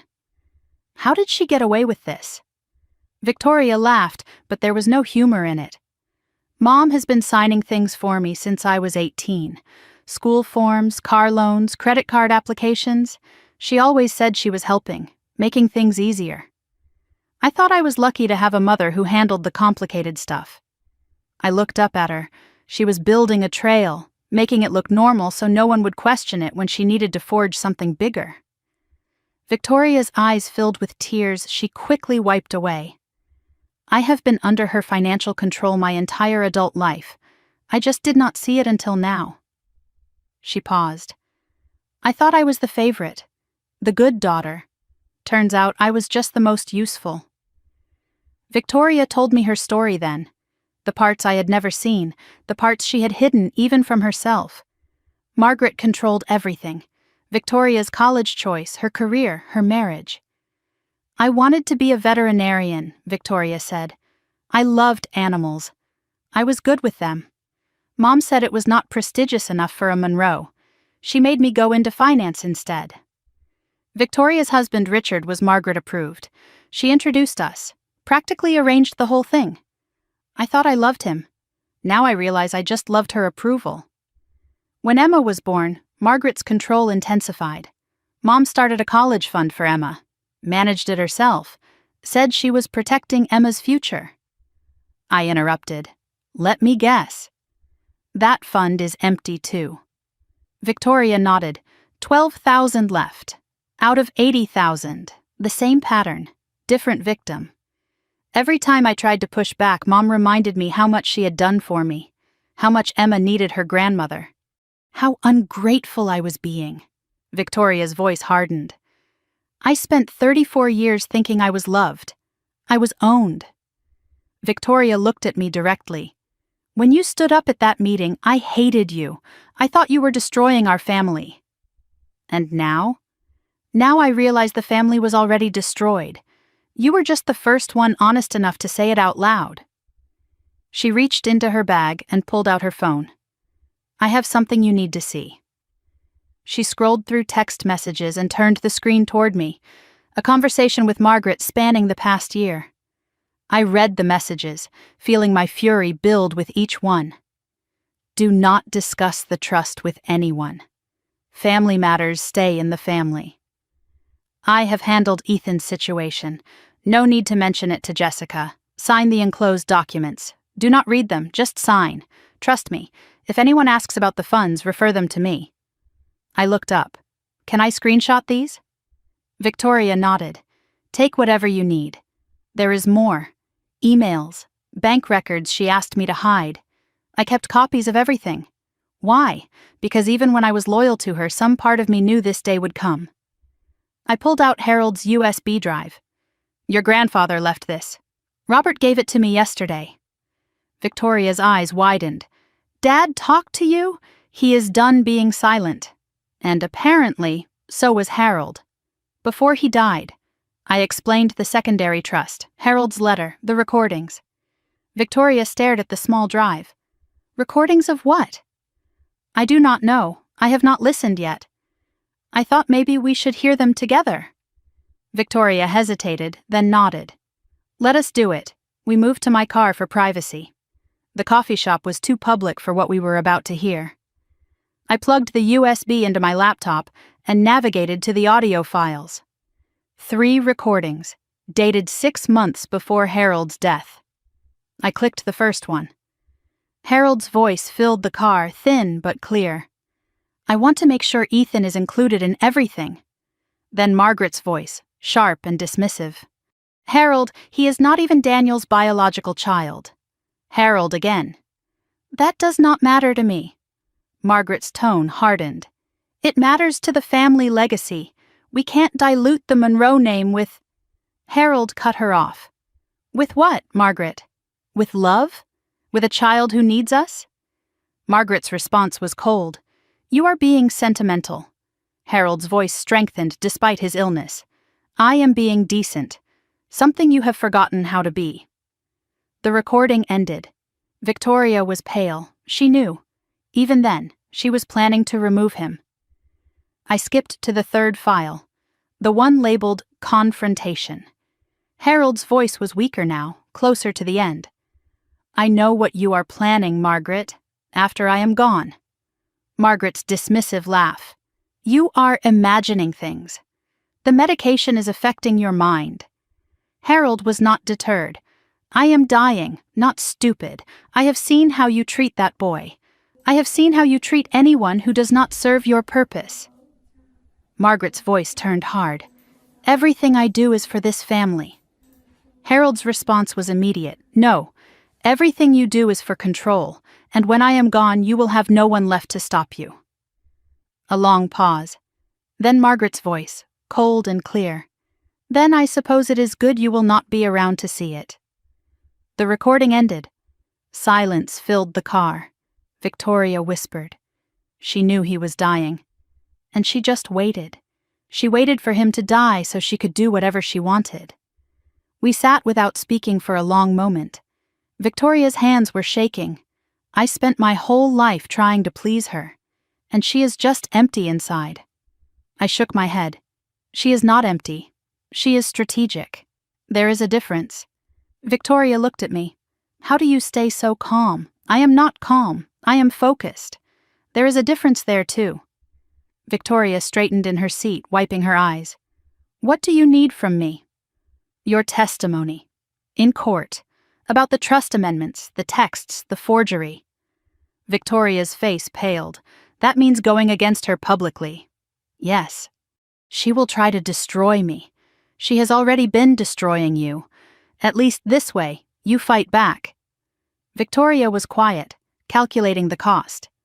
Then something shifted in her expression. Emma needs to know her college fund was not stolen by a stranger. It was stolen by her grandmother. Is that a yes? It is a yes. All the way to court if that is what it takes. We shook hands. Formal, deliberate. A pact sealed. I am going to send everything to my lawyer today. The texts, the recordings, your mortgage documents. And then we wait for Margaret to realize she is surrounded. Victoria almost smiled. She is going to be furious. Good, furious people make mistakes. We exchanged phone numbers properly. Allies now, not just in-laws. Victoria said something that surprised me. I never thought I would be on this side, against my own mother. I looked at her. You are not against her. You are for your daughter, for the truth. That is different. She nodded slowly. I think I am starting to understand that. I was driving home when my phone buzzed. I pulled over to check. Unknown number. The message made my blood run cold. I know you met with Victoria. I know what you are planning. You have no idea who you are dealing with. Back off now, or I will make sure you lose everything, including that boy you think you are protecting. I stared at the screen, reading the words again. That boy. She could not even use his name. I screenshotted the message immediately and forwarded it to Emily Carter with a note. Just received this, adding to evidence file. Emily's response came within minutes. This is witness intimidation. If she contacts you again, we can add harassment charges. Do not respond to her directly." I did not respond to Margaret. But I did not delete the message either. Every word was ammunition now. I called Daniel. I told him about the text, about the threat. His voice went tight. She threatened Ethan? Not directly, but the implication is clear. Daniel was silent for a moment. Then his voice came through, harder than I had ever heard it. "I am calling her." "Daniel," Emily said, not to engage, "I am not calling as your husband. I am calling as her son. She needs to know this is the line she cannot cross." For the first time, I heard steel in his voice. "Okay, but record the call if you can, already planning on it." I arrived home to find Daniel on the phone in the kitchen. His voice was low, controlled, deadly calm. "And if you ever mention Ethan again, in any context, I will personally make sure the court knows exactly what kind of person you are." A pause while Margaret responded. Then Daniel again. "No, Mother. You listen. This is not a negotiation. This is a warning. Stay away from my family." He hung up and looked at me. "She is scared. I could hear it." "What did she say? That we are making a mistake.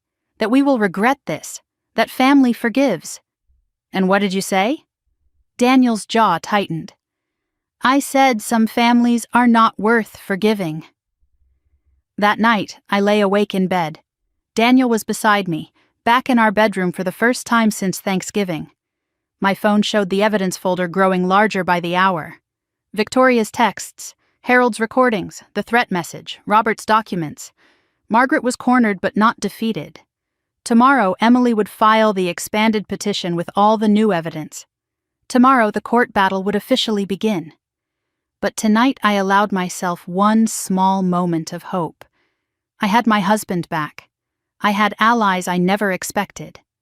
And Harold's voice, even from beyond the grave, was still fighting for my son. The wall around Margaret Monroe was cracking, and soon it would fall. 2 months had passed since Thanksgiving. 2 months of depositions and document requests and strategy sessions. 2 months of watching Margaret's lawyers scramble to contain the damage. February had arrived cold and gray, but today the sun was breaking through the clouds like a promise. Today was the deposition. Today Margaret Monroe would face questions under oath for the first time. I woke before dawn, my mind already racing through everything that needed to happen. Daniel was awake too, making coffee in the kitchen, moving quietly so he would not wake Ethan. Neither of us had slept well. The weight of what was coming pressed down on us like a physical thing. I dressed carefully, professionally. A navy blazer, simple jewelry, nothing flashy. Emily's advice echoed in my mind. Do not give them anything to react to. Let the evidence do the talking. Ethan was still asleep when I checked on him. He was staying with Mrs. Patterson today. He did not need to know what was happening, did not need to carry this weight. Before I left, I stood in his doorway and watched him breathe. His face was peaceful, unmarked, the bruise long gone. I whispered words he could not hear. "This is for you, baby." Then I closed the door and went to meet my husband. Daniel drove us to the Dauphin County Courthouse in Harrisburg. The building was imposing, all stone columns and wide steps, and the American flag snapping in the winter wind.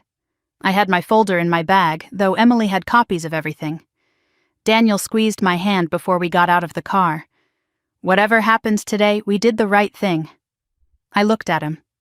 "I know, but I still want to win." He almost smiled. "So do I." We walked up the steps together. Emily Carter's conference room had been transformed into a legal battlefield. Long table, water pitchers, recording equipment positioned precisely. A court reporter sat in the corner, fingers poised over her stenotype machine, ready to capture every word. Emily greeted me with a firm nod. Ready? More than ready. The opposition arrived exactly on time. Margaret walked through the door like she owned the building, her chin lifted, her posture perfect. She was dressed impeccably in a designer suit and pearls, her hair styled, her makeup flawless. But I noticed things she could not hide. The way her hands trembled slightly, the tightness around her eyes, the gauntness in her cheeks that had not been there 2 months ago. Her lawyer, Gerald Whitmore, walked beside her. Silver-haired, expensive, the kind of attorney who billed $500 an hour and looked it. Margaret's eyes found mine across the room. Something flickered there. Contempt, maybe, or fear. She masked it quickly. "Jessica, I hope we can resolve this like adults." I did not respond. Emily stepped forward. "Mrs. Monroe, please have a seat. We have a lot to cover." We took our positions. Margaret and Gerald on one side of the table, Emily and me on the other. The court reporter announced the date, time, and participants for the record. Gerald spoke first, his voice smooth with practiced confidence. "My client is here voluntarily, in good faith, to address these baseless accusations." Emily smiled thinly. "We will let the evidence determine what is baseless." I watched Margaret's hands. She was gripping her pen too tight, her knuckles white. The first crack in the armor. Emily opened her folder. "Let us begin." Emily started with basics, her tone casual, almost friendly, lulling Margaret into a false sense of security. "Mrs. Monroe, you were appointed trustee of the Harold Monroe Educational Trust in April 2023, correct?" Margaret nodded. "Yes. My late father-in-law trusted me to manage his legacy. And the original beneficiaries were Emma Monroe, Tyler Monroe, and Ethan Wilson Monroe?" Margaret's jaw tightened almost imperceptibly. The original document had some irregularities. Emily did not miss a beat. Irregularities? Harold Monroe signed this document 6 months before his death. He was examined by his physician that same week and declared mentally competent. "Are you suggesting he did not know what he was signing?" Gerald interjected. "My client is not qualified to speak to the deceased's mental state." Emily pivoted smoothly. "Then, let us speak to actions. Mrs. Monroe, did you amend this trust 3 months after Harold's death?" Margaret's voice was careful. "I made necessary adjustments." Emily produced the amended trust document, sliding it across the table. "This amendment removed Ethan Wilson Monroe from the beneficiary list. Can you explain why?" Margaret's answer came too quickly, rehearsed. "He was not an appropriate beneficiary." "Based on what criteria?" "He is not a blood relative of the Monroe family." Emily's eyebrows rose. "Interesting." "Because the original trust contains no bloodline requirement. You added that language yourself. I was interpreting my father-in-law's true intentions." "Were you?" Emily produced another document. "Because I have evidence suggesting otherwise." She slid Harold's handwritten notes across the table. "These are Harold Monroe's personal notes from the month before he died. They have been verified by a handwriting expert." She read aloud. "Ethan is to be included in all family provisions. Margaret will object. Do not let her win." Margaret's face went pale. "Where did you get that? From someone who knew Harold's true intentions. Unlike you." Gerald raised his hand. "This document has not been properly authenticated for these proceedings." Emily slid the handwriting expert's analysis across the table. "It has been verified by a certified forensic document examiner. The report is attached." Gerald flipped through the pages, his expression tightening. Margaret looked at her lawyer, then back at Emily. The confidence was beginning to crack. Emily shifted to the financial evidence. "Let us discuss how the trust funds were used." She produced bank statements, each transaction highlighted in yellow. $460,000 at Harold's death. $12,000 remaining as of last month. "Can you explain the discrepancy?" Margaret's voice stayed even. "The funds were used for beneficiary purposes. $42,000 for Emma's tuition. But the school confirms tuition was $19,000. Where did the other $23,000 go?" "Administrative costs." Emily pulled out another document. This bank transfer shows $23,000 moved to your personal checking account 3 days after the tuition payment. Gerald tried to intervene. That could be reimbursement for legitimate expenses. Then where are the receipts? The trust requires documentation of all expenditures over $500. Silence. Emily continued, relentless. $35,000 for property maintenance. Here is the contractor's invoice for your kitchen renovation, paid directly from the trust account. The trust's property? Or your personal residence? Margaret's composure slipped. The property needed work. Your personal residence is not trust property, Mrs. Monroe. Emily let the silence stretch. $28,000 for a vehicle purchase. A Lexus SUV registered in your name, not the trust's name. Transportation was necessary for trust business. What trust business requires a personal luxury vehicle? Gerald's voice rose. My client does not need to justify every operational decision. Actually, as trustee, she absolutely does. That is what fiduciary duty means. Emily stood and walked slowly around the table. Let me be clear about what we have established. You removed a child from his grandfather's trust without legal authority. You spent 97% of the funds on personal expenses. You failed to provide required documentation or annual statements, and you concealed all of this from the beneficiary's guardians. Margaret's voice wavered. I was protecting the family. You were stealing from children, including your own grandchildren. Gerald spoke quickly. I need a moment with my client. Emily nodded. Of course. But we are not finished. Not by a long way. During the 5-minute recess, I stepped into the hallway. My phone buzzed. Daniel, how is it going? I typed back. She is rattled. Emily has not even played the recordings yet. His response came immediately. Give her hell. I almost smiled. That is the plan. We reconvened. Margaret looked composed again. She had rallied during the break, rebuilt some of her walls. Gerald spoke first. My client acknowledges that some documentation was incomplete. She is willing to discuss remediation. Emily held up her hand. Before we discuss remediation, there is additional evidence to present. Gerald frowned. What evidence?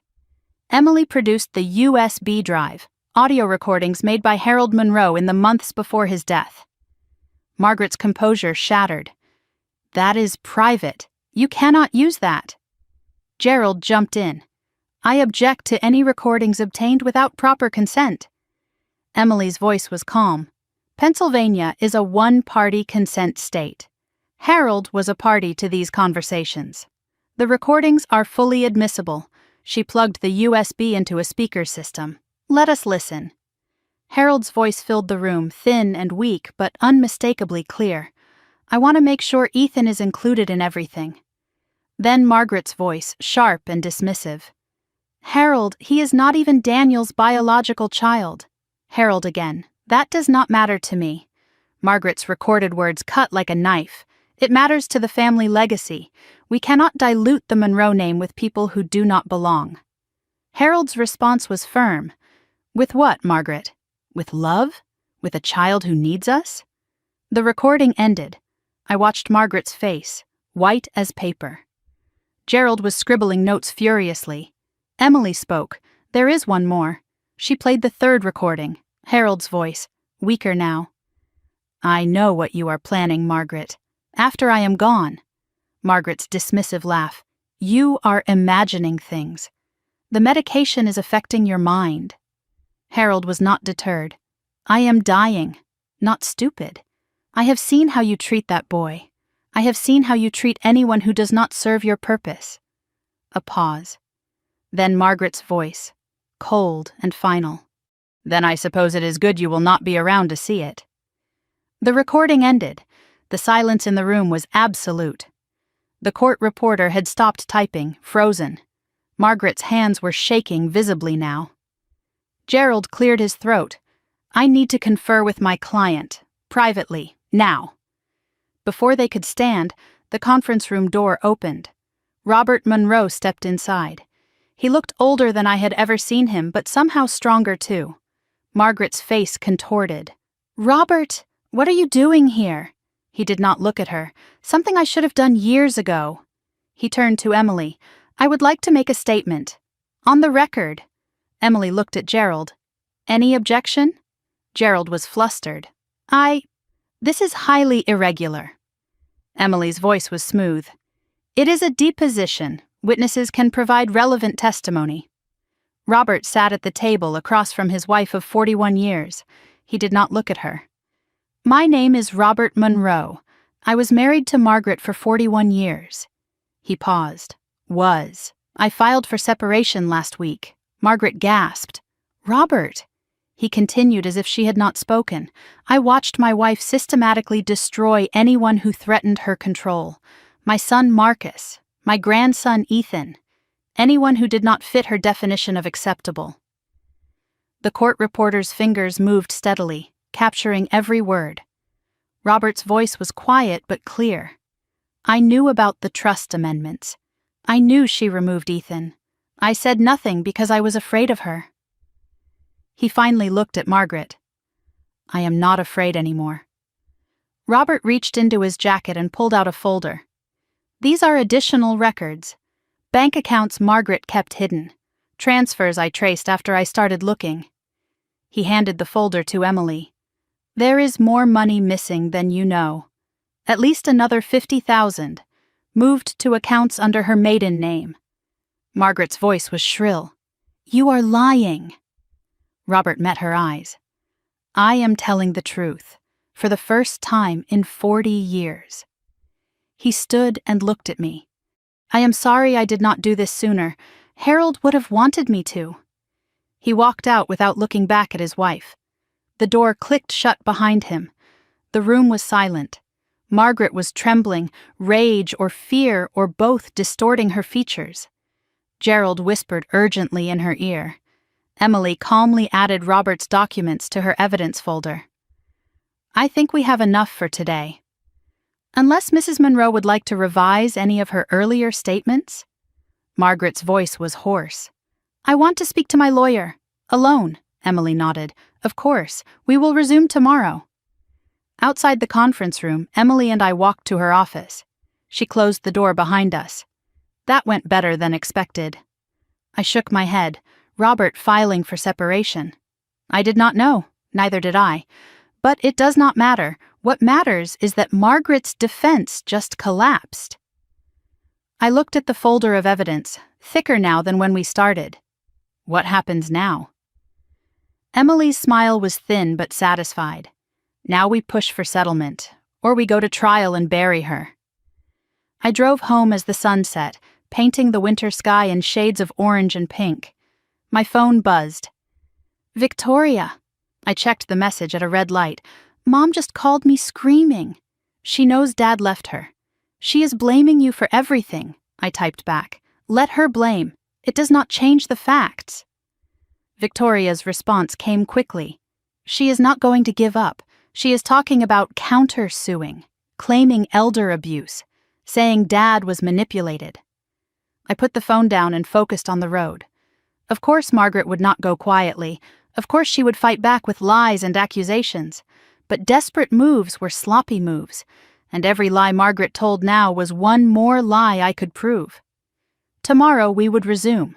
Tomorrow Margaret would face more questions she could not answer. But tonight I allowed myself to believe that the end was finally in sight. I arrived home after the deposition emotionally drained in ways I had not expected. The house was warm and lit, the smell of something cooking drifting from the kitchen. Daniel had made dinner. Ethan was already in bed, worn out from a day of playing at Mrs. Patterson's house. Daniel met me at the door, his face searching mine for answers. "How bad was it?" I set down my bag. "For her, devastating." I told him everything. The financial evidence laid out in undeniable detail. Margaret's fumbling explanations that explained nothing. The recordings of Harold's voice filling the conference room, stripping away every pretense Margaret had built. Victoria's testimony confirmed for the official record. And then Robert's appearance. His quiet devastation of everything Margaret thought she had secured. Daniel listened without interrupting, his expression cycling through shock, shame, and something that looked almost like relief. When I finished, he sat heavily on the couch. Dad filed for separation? I sat beside him. Last week. He did not tell anyone. Daniel stared at the carpet. 41 years. And he finally walked away. I reached for his hand. He said he was tired of being afraid. Daniel's voice was quiet. I know the feeling. We sat in silence for a moment, processing everything that had happened. Then I remembered. There was one file on the USB I had not opened. The audio recordings had been played at the deposition, but there was also a video file. I had noticed it when I first looked through the contents, but something made me save it. It felt private somehow, meant for a different moment than a legal proceeding. There is something else, I told Daniel. Harold left a video. He looked up sharply. A video? I have not watched it. I thought maybe we should watch it together. We sat at the kitchen table with the laptop between us. I plugged in the USB and navigated to the video file. The thumbnail showed Harold, thin and pale but alert. The file was dated 3 weeks before his death. Daniel's hand found mine under the table. His grip was tight. I clicked play. Harold's face filled the screen. He was sitting in his study, the room I remembered from our hospital visits. Books lined the shelves behind him, and he sat in the old leather chair that had always seemed to swallow him. His voice was weak but steady. If you are reading this, I am gone. And if Robert gave you this file, it means Margaret did exactly what I feared she would do. Daniel's breath caught beside me. Harold continued, his eyes seeming to look directly at us through the camera. I am recording this because I know my wife. I have known her for over 60 years. And I have watched her destroy anyone who does not serve her vision of what this family should be. Harold shifted in his chair, the movement clearly painful. Margaret was not always like this. Or maybe she was, and I was too young and too in love to see it. But over the years, I watched her push away anyone who threatened her control. My son Marcus, my grandson Tyler's mother, and now little Ethan. He paused and coughed, a harsh sound that spoke of his failing body. I tried to protect them all. I failed with Marcus. I was too weak to stand up to her then. But I will not fail, Ethan. I felt tears on my cheeks. Beside me, Daniel was crying openly, his shoulders shaking with silent sobs. Harold leaned forward in his chair, his expression intensifying. In my will, I included a clause Margaret does not know about. If she violates her fiduciary duty, if she removes any beneficiary without legal cause or misuses the funds for personal gain, all remaining trust assets transfer automatically to an independent trustee. He smiled slightly. That trustee is Jessica. Robert has the documents. My hand flew to my mouth. I knew about the secondary trust, the $50,000 Harold had set aside. But this was different. This was the entire original trust, automatically transferred to my control because of Margaret's violations. Harold had set a trap that Margaret had walked directly into. Margaret thought she could wait me out, Harold said. She thought once I was gone she could do whatever she wanted. She was wrong. The video continued. Harold's expression softened, and when he spoke again, his voice was gentler. Daniel, if you are watching this, I am sorry. I am sorry I did not protect you better from your mother. I am sorry I let fear keep me silent for so long. Daniel made a sound beside me, half sob, half something else. Harold went on. You were always the gentle one, the peacemaker. But sometimes peace is not possible, son.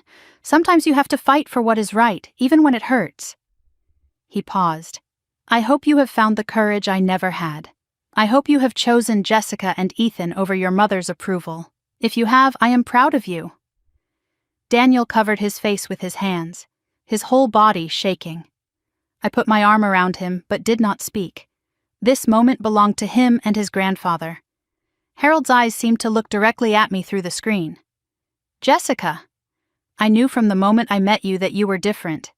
You did not care about the Monroe name or the Monroe money. You just loved my grandson." I wiped my eyes, trying to see through the tears. I also knew Margaret would never accept you. Or Ethan. She does not know how to love without conditions. Harold's voice strengthened. "But you do. That is why I am trusting you with my legacy, not the money. That is just paper.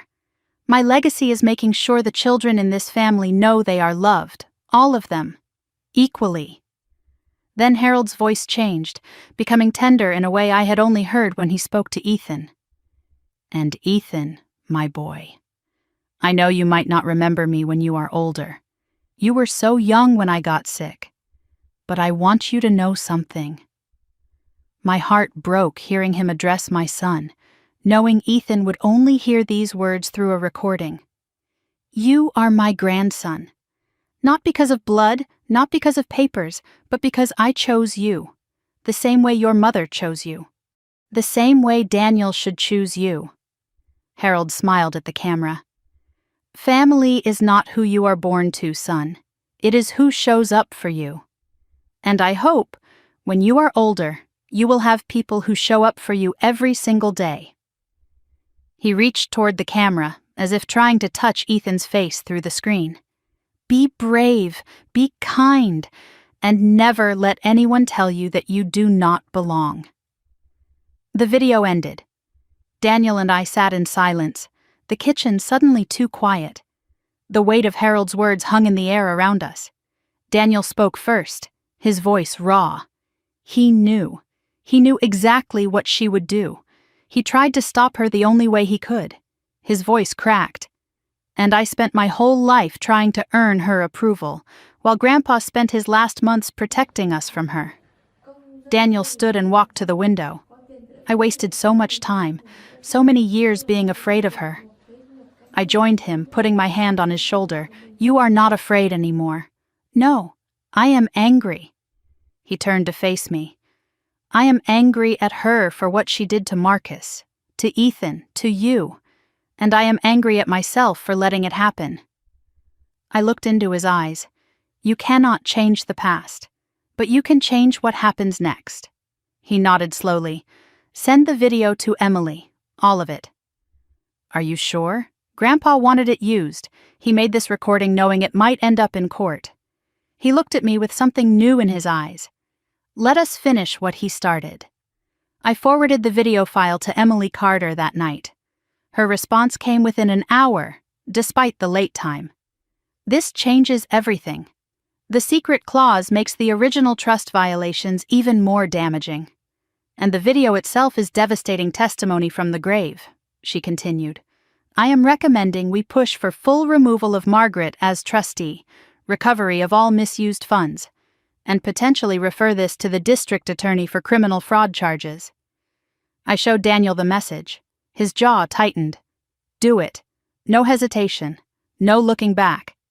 The next morning, news traveled fast through the Monroe family. By breakfast, my phone was buzzing constantly. Victoria texted, "I heard about the video. Mom is losing her mind." One of the aunts sent a confused message. "Is it true Robert left Margaret?"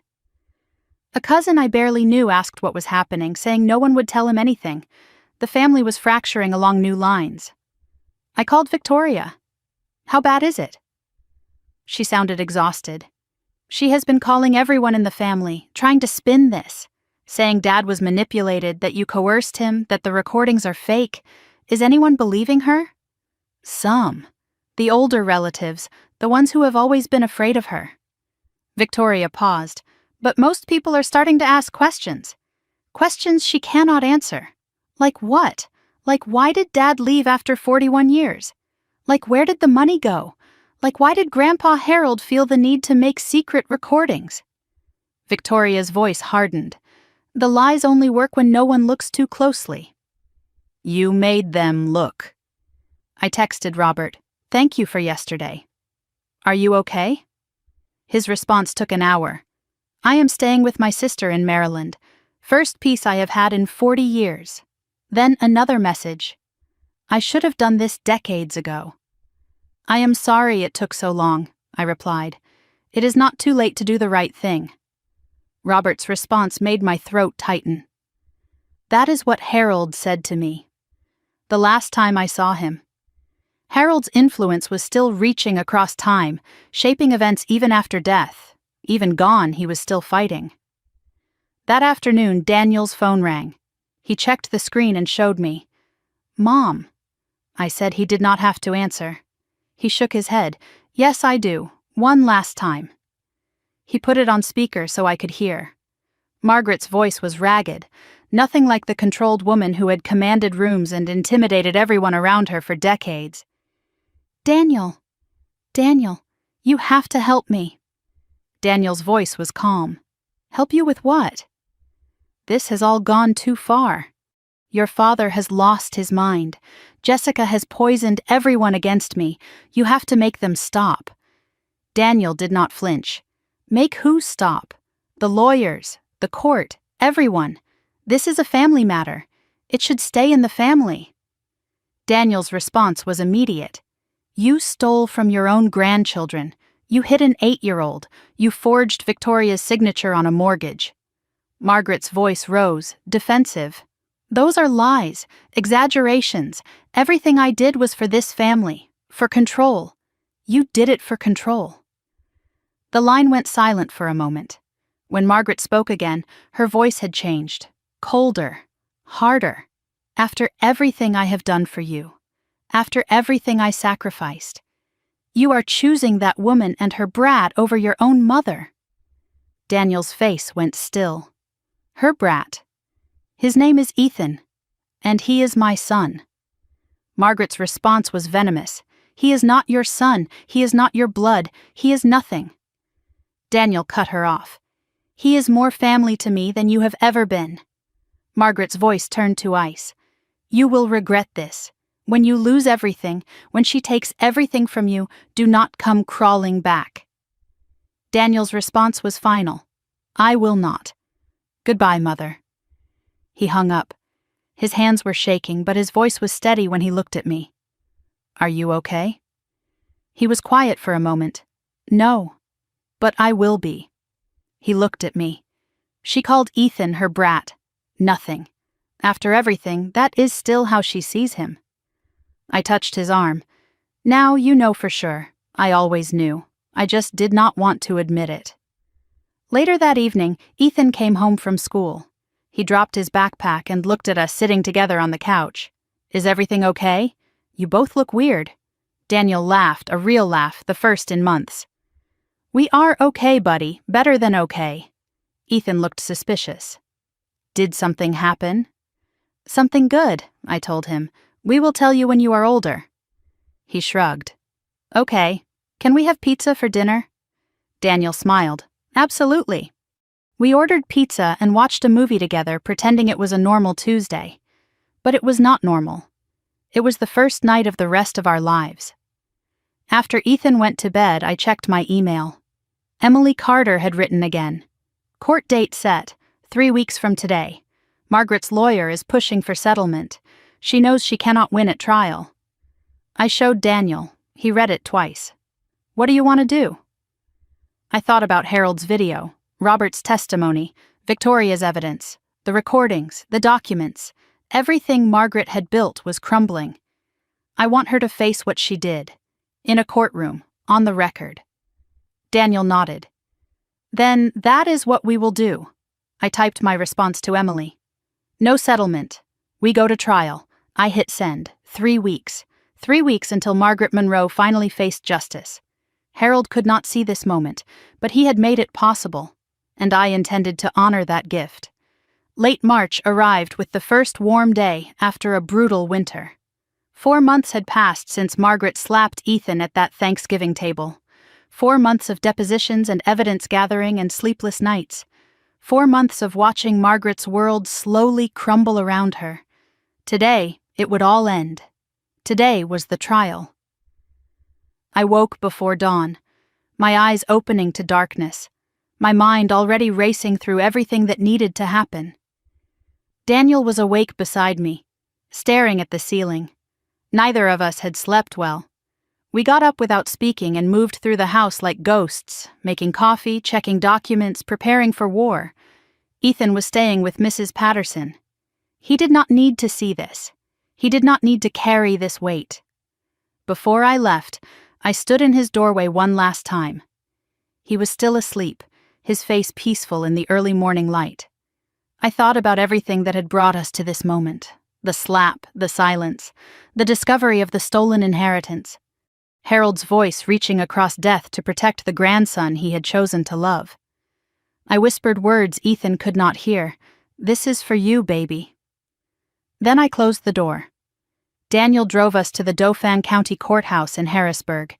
The building loomed against the morning sky, all stone columns and wide steps and American flags snapping in the spring breeze. I had my folder in my bag, though Emily had copies of everything. We parked and sat for a moment, neither of us moving. Daniel squeezed my hand. "Whatever happens today, we did the right thing." I looked at him. "I know, but I still want to win." He almost smiled. "So do I." We walked up the steps together, side by side, ready for whatever came next. The courtroom was smaller than I expected. Wood paneling, fluorescent lights, rows of wooden benches. Not the dramatic setting of television dramas, just a room where lives got decided. Emily Carter was already at the plaintiff's table, files organized, laptop open, ready for battle. She nodded when she saw me. Ready? More than ready. Margaret arrived with Gerald Whitmore a few minutes later. I barely recognized her. She had aged decades in 4 months. Gaunt, gray-skinned, smaller somehow. The polished matriarch in designer suits had been replaced by a woman dressed in black, like she was attending her own funeral. Maybe she was. Gerald walked beside her, his silver hair perfectly styled, his expensive suit pressed and pristine. But even he looked nervous. I looked around the courtroom gallery. Victoria sat behind me, ready to be called as a witness. Robert was there too, seated separately from Margaret, his face grim but resolved. A few relatives were scattered through the benches, choosing sides with their seating. Daniel sat directly behind me, close enough that I could feel his presence. Margaret scanned the room, saw her husband, her children, her family all positioned against her. Something flickered across her face. Fear, maybe. Or the beginning of understanding. Then her mask returned, harder than ever. All rise. The Honorable Judge Patricia Thornton presiding. Judge Thornton entered the courtroom, her black robe flowing behind her. She was a black woman in her 60s, with silver hair and reading glasses perched on her nose. I had heard she had a reputation for fairness and zero tolerance for nonsense. She took her seat and reviewed her papers briefly.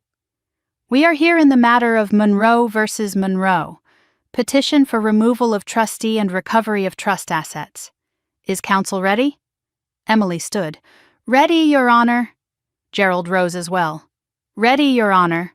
Judge Thornton nodded. "Then let us begin." Emily's opening was precise and devastating. "Your Honor, this case is about a betrayal of trust in every sense of the word." She outlined the facts with surgical clarity.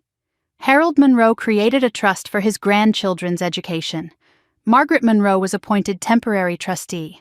Within months of Harold's death, Margaret removed one beneficiary, spent 97% of the funds on personal expenses, and concealed these actions from the other beneficiaries' guardians. Emily paused, letting the words sink in. "This is not a family disagreement. This is fraud, and we have the evidence to prove it." The documentary evidence came next. Emily presented each document methodically, building her case like a brick wall. The original trust with all 3 beneficiaries listed. The amended trust with Ethan's name removed. Harold's handwritten notes explicitly including Ethan. Bank statements showing personal expenditures. Contractor invoices matching trust withdrawals. Vehicle registration in Margaret's personal name. Each document was entered into evidence, each one another nail in Margaret's coffin. Gerald objected occasionally. Hearsay, relevance, improper foundation. Judge Thornton overruled most of them. The paper trail was damning and undeniable. Emily called Victoria Monroe to the stand. Victoria walked past her mother without looking at her face pale but determined. She was sworn in and took her seat. Emily approached. "Ms. Monroe, did you witness the amendment to the Harold Monroe Educational Trust?" "Yes." "Can you describe the circumstances?" Victoria took a breath. "My mother presented documents for me to sign. She said it was routine paperwork. She told me not to read it, just to sign and trust her." "Did you read it?" "No, I trusted my mother." Emily let the silence stretch. "Do you regret that now?" Victoria looked at Margaret for the first time since taking the stand. "More than I can say." Gerald's cross-examination tried to paint Victoria as a disgruntled daughter seeking revenge. It did not land. Her testimony was too specific, too painful to be manufactured. When she stepped down, her eyes met mine briefly. A small nod of solidarity. We were in this together now. Emily addressed the judge. "Your Honor, I would like to introduce audio recordings made by Harold Monroe before his death." Gerald objected immediately. These recordings were made without my client's knowledge. Emily's response was calm. "Pennsylvania is a one-party consent state. Harold Monroe was a party to these conversations. The recordings are admissible." Judge Thornton considered for a moment. "Objection overruled. You may proceed." Emily set up the audio system. The courtroom went quiet. Then Harold's voice filled the room, thin and weak but unmistakably clear. "I want to make sure Ethan is included in everything." Margaret's recorded voice responded, sharp and dismissive. "Harold, he is not even Daniel's biological child." Harold again. "That does not matter to me." Margaret's words cut through the courtroom. "It matters to the family legacy. We cannot dilute the Monroe name with people who do not belong." Harold's response was firm. "With what, Margaret? With love? With a child who needs us?" The recording ended. Judge Thornton's expression was unreadable, but she made a note on her pad. I watched Margaret. White as paper. Gerald was scribbling furiously. Emily spoke again. "One more recording, Your Honor." She played the final file. Harold's voice weaker now. "I know what you are planning, Margaret. After I am gone." Margaret's dismissive laugh. "You are imagining things.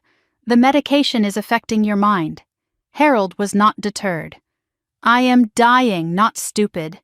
I have seen how you treat that boy. I have seen how you treat anyone who does not serve your purpose." A pause. Then Margaret's voice, cold and final. "Then I suppose it is good you will not be around to see it." The recording ended. A murmur rippled through the gallery. Judge Thornton removed her glasses and looked directly at Margaret. Margaret stared straight ahead, jaw clenched, hands trembling in her lap. Then Emily played the video. Harold's face appeared on a screen mounted on the courtroom wall, his voice explaining Margaret's expected betrayal. His messages to Daniel, to me, to Ethan.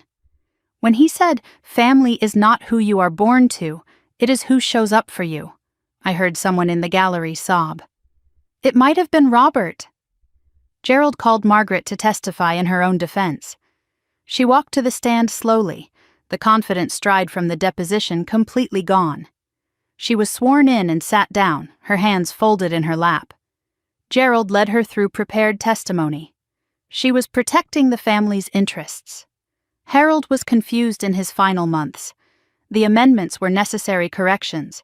The expenditures were legitimate trust business. Her voice was controlled, rehearsed.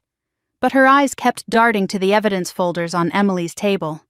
Emily approached for cross-examination. "Mrs. Monroe, you testified that Harold was confused, but he managed to make detailed recordings, write clear notes, and establish a secondary trust with specific provisions. Does that sound confused to you?" Margaret's answer came too quickly. "He had good days and bad days." Emily nodded. "These recordings span several weeks. A lot of good days." Margaret did not respond. Emily continued. "You also testified that you were protecting family interests. Whose interests were protected when you renovated your kitchen with trust funds? Margaret's voice tightened. The property needed maintenance.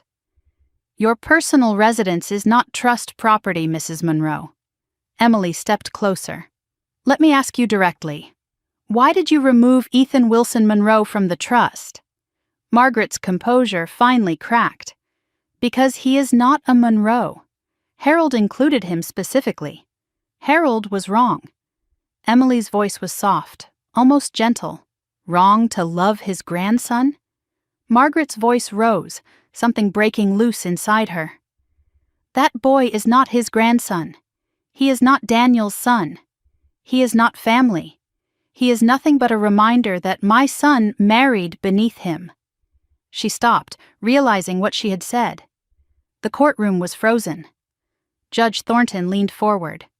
Mrs. Monroe, are you stating that you removed a beneficiary based on personal prejudice rather than any legal or fiduciary concern? Margaret looked at her lawyer, then back at the judge. Her voice was barely audible. I was protecting the family. Judge Thornton's expression was ice. That is not what I asked. Margaret did not answer. Gerald's closing argument was brief and defensive, full of appeals to family privacy and reconciliation. It sounded hollow after what the courtroom had just witnessed. Emily's closing was surgical. Harold Monroe created a trust to protect his grandchildren, all of them. Margaret Monroe violated that trust legally, financially, and morally. She stole from children. She lied under oath. And when pressed, she revealed that her actions were driven not by fiduciary concern, but by prejudice against an 8-year-old boy who had done nothing wrong except exist. Emily paused. The evidence is clear. The remedy is straightforward. Remove her as trustee, restore the stolen funds, and send a message that this court will not tolerate the abuse of power over children. Judge Thornton took several minutes to review her notes. The silence was agonizing. Finally, she spoke. I have reviewed the evidence carefully. The recordings, the documents, the testimony all point to a clear pattern of breach of fiduciary duty. She looked directly at Margaret. Mrs. Monroe, you were entrusted with your late father-in-law's legacy. You used that position to exclude a child from his rightful inheritance based on personal bias. You spent trust funds on personal luxuries. You concealed your actions from those entitled to know. And in this courtroom today, you revealed that your motivations had nothing to do with protecting anyone except yourself. Judge Thornton continued. I am ordering the following. Margaret Monroe is immediately removed as trustee of the Harold Monroe Educational Trust. All funds improperly withdrawn, totaling $447,582, are to be repaid to the trust with interest. Additional penalties of $50,000 for breach of fiduciary duty. Legal fees and court costs to be borne by the defendant. And this matter is being referred to the District Attorney's Office for potential criminal fraud charges. She closed her folder. Court is adjourned. The gavel fell. The courtroom erupted in murmurs. Gerald was speaking urgently to Margaret, but she was not listening. She was staring at the table, motionless, defeated. Victoria walked past her mother toward the exit without a word, without a glance. Robert followed, stopping briefly to look at the woman he had been married to for 41 years. He shook his head slowly, then walked out. Daniel found me and wrapped his arms around me. It is over, he whispered. I held him tight. Not yet, but the hard part is done. Emily approached us. The repayment order is enforceable immediately. She will have to liquidate assets. Probably the house. I nodded. And the criminal referral? That is out of our hands now. But based on today, I would not want to be her. As we left the courtroom, I passed Margaret. For a moment, our eyes met. I expected to see hatred, defiance, the old Margaret who had controlled everyone around her for decades. Instead, I saw something I had not expected. Emptiness. Margaret Monroe, the woman who had commanded rooms and destroyed anyone who crossed her, had finally run out of moves. I did not gloat. I did not say anything. I just walked past her, into the sunlight, toward home, toward Ethan. The trial was over, but the healing had just begun. Late May arrived with the world turning green again. 2 months had passed since the trial, 2 months since Judge Thornton's gavel fell, and Margaret Monroe's empire crumbled. I stood at my kitchen window watching Ethan play in the backyard, chasing fireflies in the early evening light. He was laughing, really laughing, the kind of laughter that comes from somewhere deep and unguarded. The bruise on his face had been gone for months, but more importantly, so was the flinch. So was the careful way he used to move through the world, always bracing for the next blow. Daniel came into the kitchen with his phone, showing me a real estate listing. Margaret's house, the colonial with white columns, the perfectly maintained landscaping, the kitchen she had renovated with stolen money. It was for sale, listed at $650,000. She has to sell it, Daniel said, to pay the restitution. I looked at the photos. The gleaming kitchen, the formal dining room where Ethan had been slapped, the hallway lined with photographs that had never included my son. There is a word for this, I thought. Karma. But I did not feel triumphant. I just felt tired. Emily Carter's final accounting had arrived the previous week. The numbers were staggering. Total restitution ordered, $447,000 plus interest. Penalty for breach of fiduciary duty, $50,000. Legal fees, $38,000. Total Margaret owed, approximately $540,000. The house sale would cover most of it. Whatever was left, she would be paying for years. Ethan's trust fund was being restored, managed now by an independent trustee just as Harold had intended. His legacy finally protected. The Monroe family had reorganized itself around the crater Margaret left behind. Victoria called me weekly now, not as a sister-in-law but as something closer to a friend. We did not talk about Margaret much. We talked about our kids, our lives, the futures we were building. Robert had filed for divorce, and it would be finalized by fall. He was still in Maryland with his sister, rebuilding a life he should have started decades ago. "First peace I have had in 40 years, he had texted me. I believed him. The extended family had split into camps. Some believed Margaret had been wronged, that I had destroyed the family for money and revenge. They stopped calling, stopped coming to events.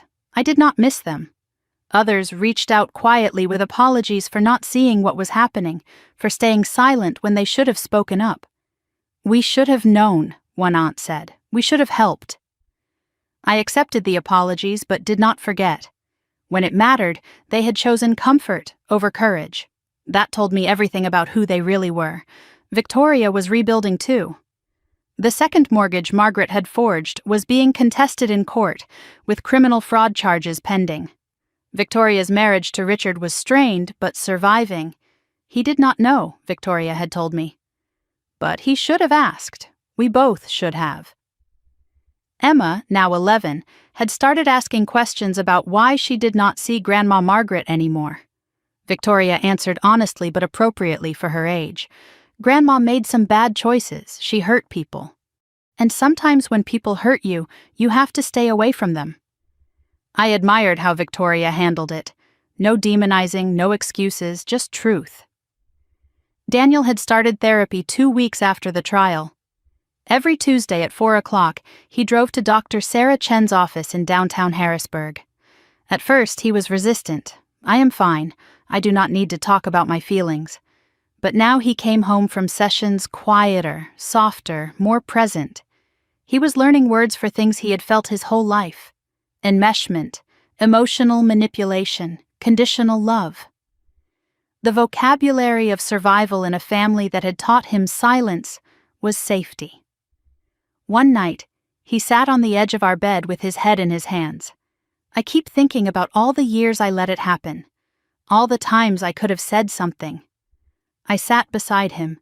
You were surviving. That is what children of controlling parents learn to do. But I am not a child anymore. I have not been for 20 years. And I still could not stand up to her. You did stand up to her. When it mattered most, you chose us. He looked at me, something raw in his eyes. What if I had never chosen? What if you had not forced the issue? I did not have an answer. Some questions are better left unasked. 3 weeks ago, Daniel had made a phone call he had been avoiding for 23 years. Marcus answered on the second ring. The conversation was awkward at first, too much time and too much silence between them, but then Marcus said something that changed everything. I always hoped you would call. I never stopped hoping. They had talked 4 times since then. Marcus and Keisha had 3 kids now, teenagers almost grown, cousins Ethan had never met. I want to change that, Daniel told me. I want Ethan to know his real family. Then let us make it happen, I said. We were planning a trip to Chicago for the summer. A family reunion 23 years overdue. The biggest change was in Daniel's relationship with Ethan. He was present now in ways he had not been before. Homework help every evening, bedtime stories read in funny voices, weekend adventures to parks and museums and anywhere Ethan wanted to go. Last Saturday, they built a birdhouse together. It was crooked and imperfect and absolutely beautiful. Ethan kept it on his windowsill. Dad made this with me, he told everyone who visited. Daniel teared up every time he heard it. Ethan had been seeing a child therapist, too. Dr. Williams specialized in family trauma, and the sessions were play-based, gentle, effective. I did not know everything they discussed. That was Ethan's space. But I saw the results. He slept through the night now. No more nightmares about being pushed, about falling, about voices telling him he did not belong.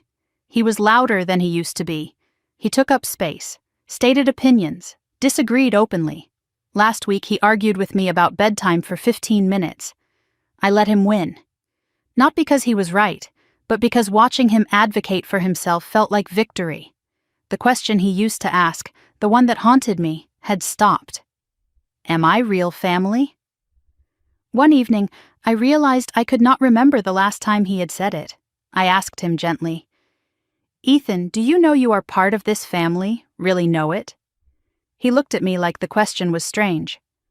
Of course, Mom. You are my family. Dad is my family. That is how it works. So simple, so obvious to him now. The doubt Margaret had planted had withered and died. In its place, something stronger had grown. There was a new photo on the refrigerator. Taken last month at a picnic in the park, me, Daniel, Ethan, all laughing at something off camera. Ethan had put it there himself. That is us, he said when he taped it up. That is our family. No one questioned it. No one needed to. A Tuesday afternoon in early June. Daniel was at therapy, Ethan at a friend's house.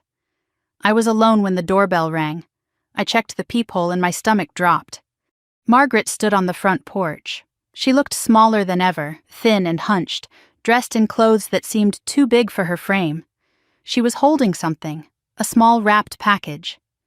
I opened the door but did not invite her in. Margaret. Her voice was barely recognizable, hoarse and hesitant. Jessica, please, I just want to talk. We do not have anything to talk about. She held up the package. It is for Ethan. A birthday present. His birthday was last week, was it not? I did not confirm or deny. I just want to see him, she continued. Just for a minute. To apologize. I studied the woman in front of me. 6 months ago, she had commanded rooms, controlled lives, terrified her own children into submission. Now she was begging on a doorstep, clutching a gift no one had asked for. Her eyes filled with tears. I know I made mistakes. I know I hurt people, but I am still his grandmother. My response was immediate. No, you are not. She flinched. Jessica, please. You slapped him. You called him nothing. You stole his inheritance. You spent 3 years treating him like he was invisible.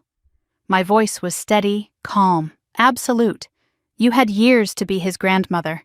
You chose cruelty instead. Margaret's voice cracked. I can change. People change. Maybe. But you do not get to practice that change on my son. I took the package from her hands. I will give this to him, but you will not. Her face crumpled. When can I see him? I met her eyes. You cannot. Not now. Maybe not ever. You are punishing me. No, I am protecting him. There is a difference.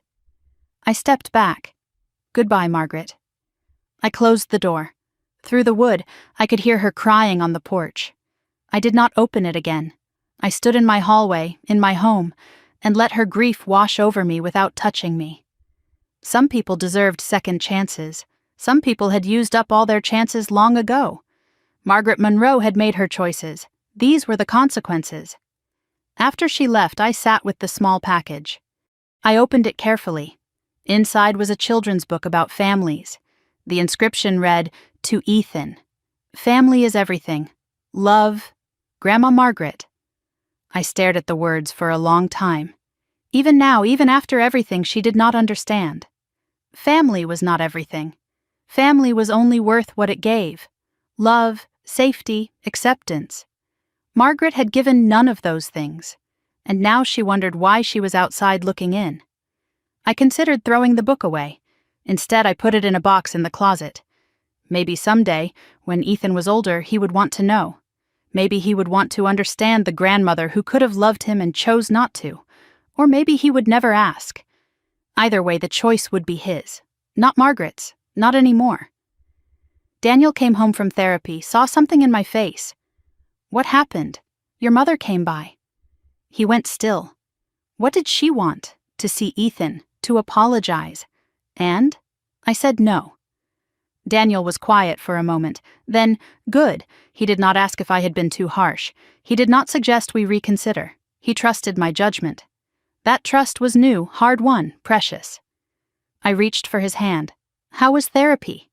He almost smiled. "Progress. Slow, but progress. That is all we can ask for." That night, the three of us ate dinner together. Nothing special. Spaghetti, salad, garlic bread. Ethan talked about his day, a friend's new puppy, a math test he had aced, a book he was reading about dragons, normal things, child things. The conversation Margaret would never be part of. I tucked Ethan in, same as every night. He was holding a stuffed bear, one Harold had given him before he died. "Mom?" "Yeah, baby? I am happy." The words were simple, but they hit me like a wave. "I am happy too, sweetheart." He smiled, closed his eyes.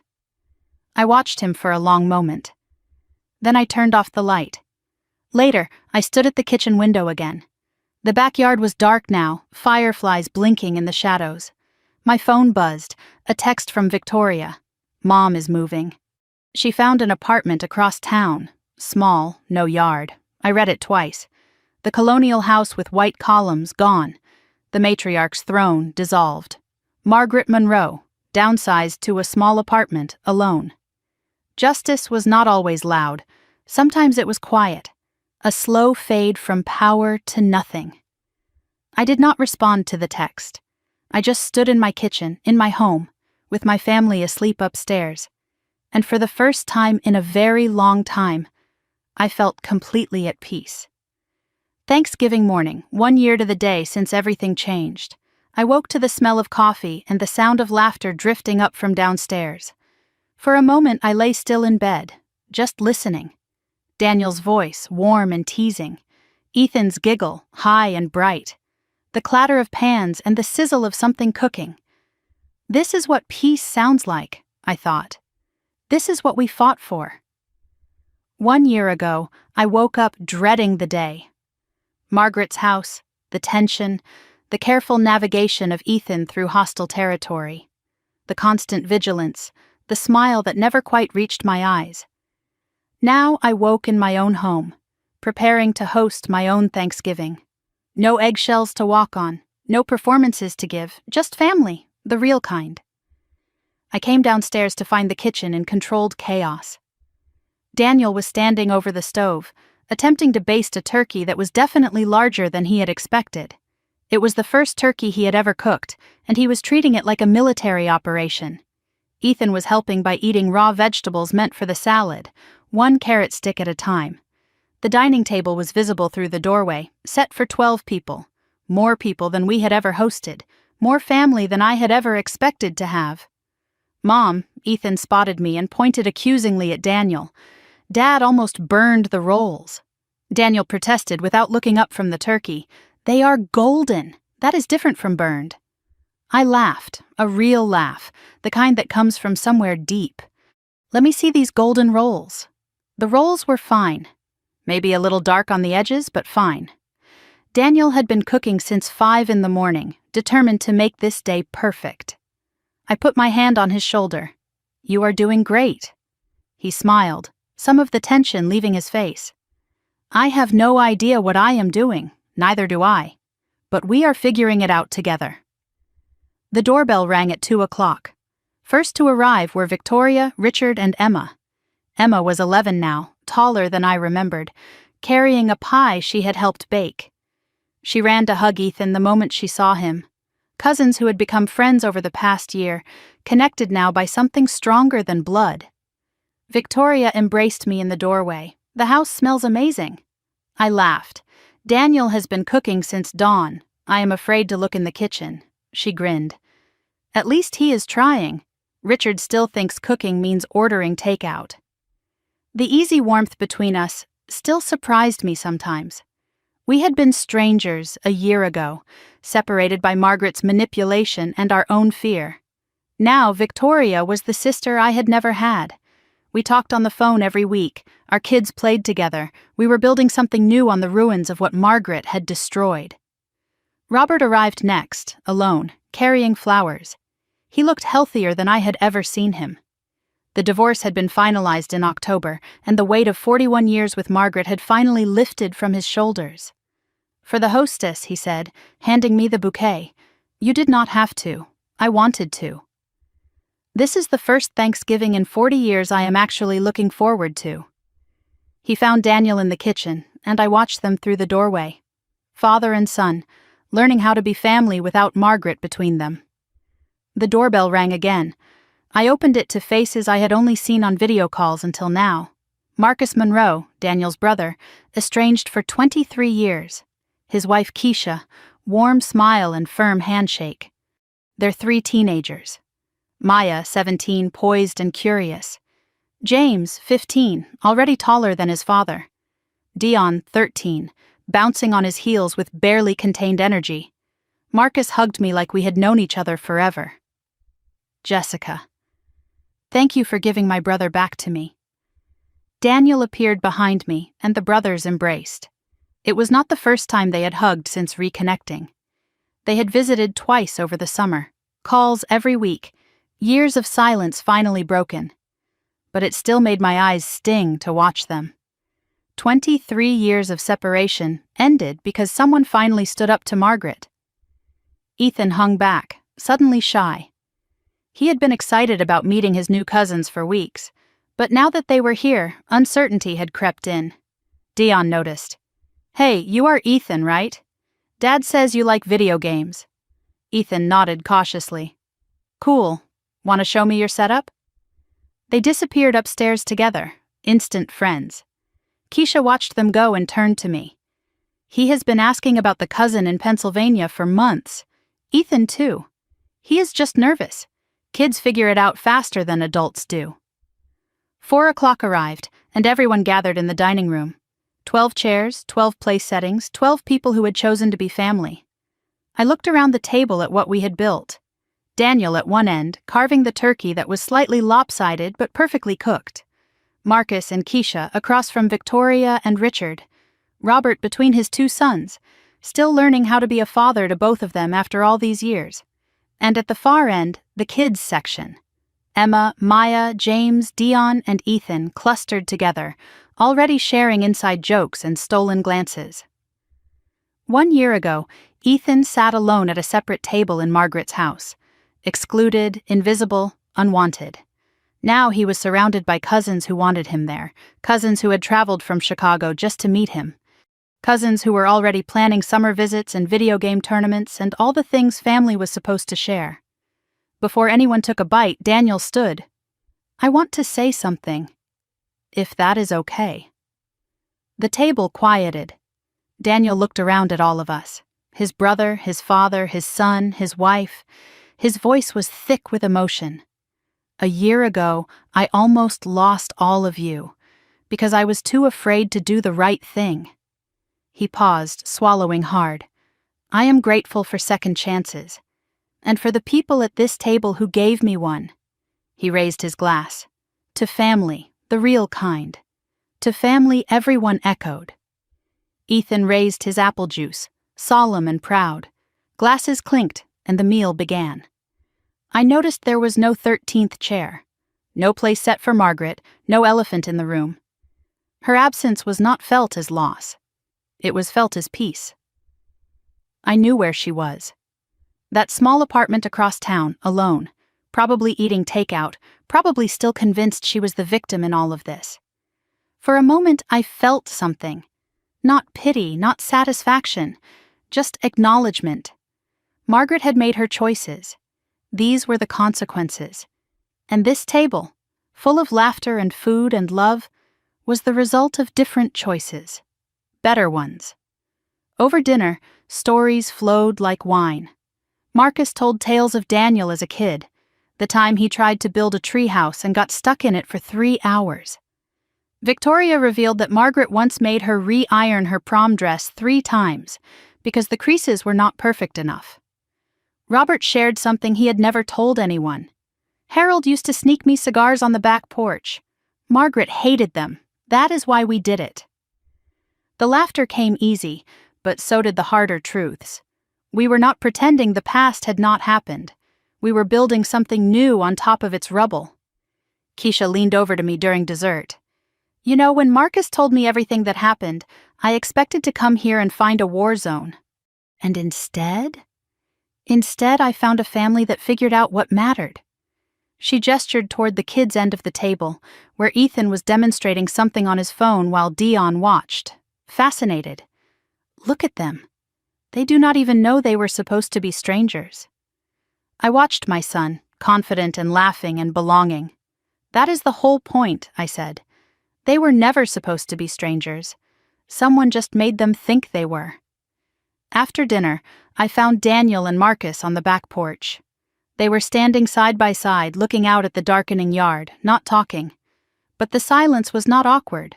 It was comfortable. The silence of people who have finally found their way back to each other. I hung back, not wanting to intrude. Marcus's voice carried in the evening air. "I missed you, man. All those years." Daniel's response was quiet. "I should have called sooner. You called when you could. That is what matters." Daniel paused. "Grandpa would have loved this. All of us together." Marcus nodded. "He is here, in every choice we are making to be different." I slipped back inside, leaving them to their moment. Some healing happened in public. Some happened in the quiet. Later that night, after the guests had gone home and the dishes were done, I tucked Ethan into bed.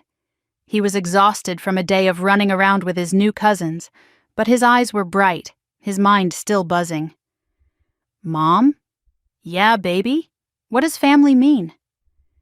I sat on the edge of his bed, taking a moment to find the right words. 1 year ago, he had asked me if he was real family. The doubt in his voice had nearly broken me. Now he was asking something different. Not whether he belonged, but what belonging meant. "Family," I said slowly, "is who shows up for you. Not because they have to, because they choose to." Ethan considered this. Like how Uncle Marcus came all the way from Chicago, exactly like that? And how Dad learned to make turkey even though it was kind of ugly? I laughed. Yes. Especially that.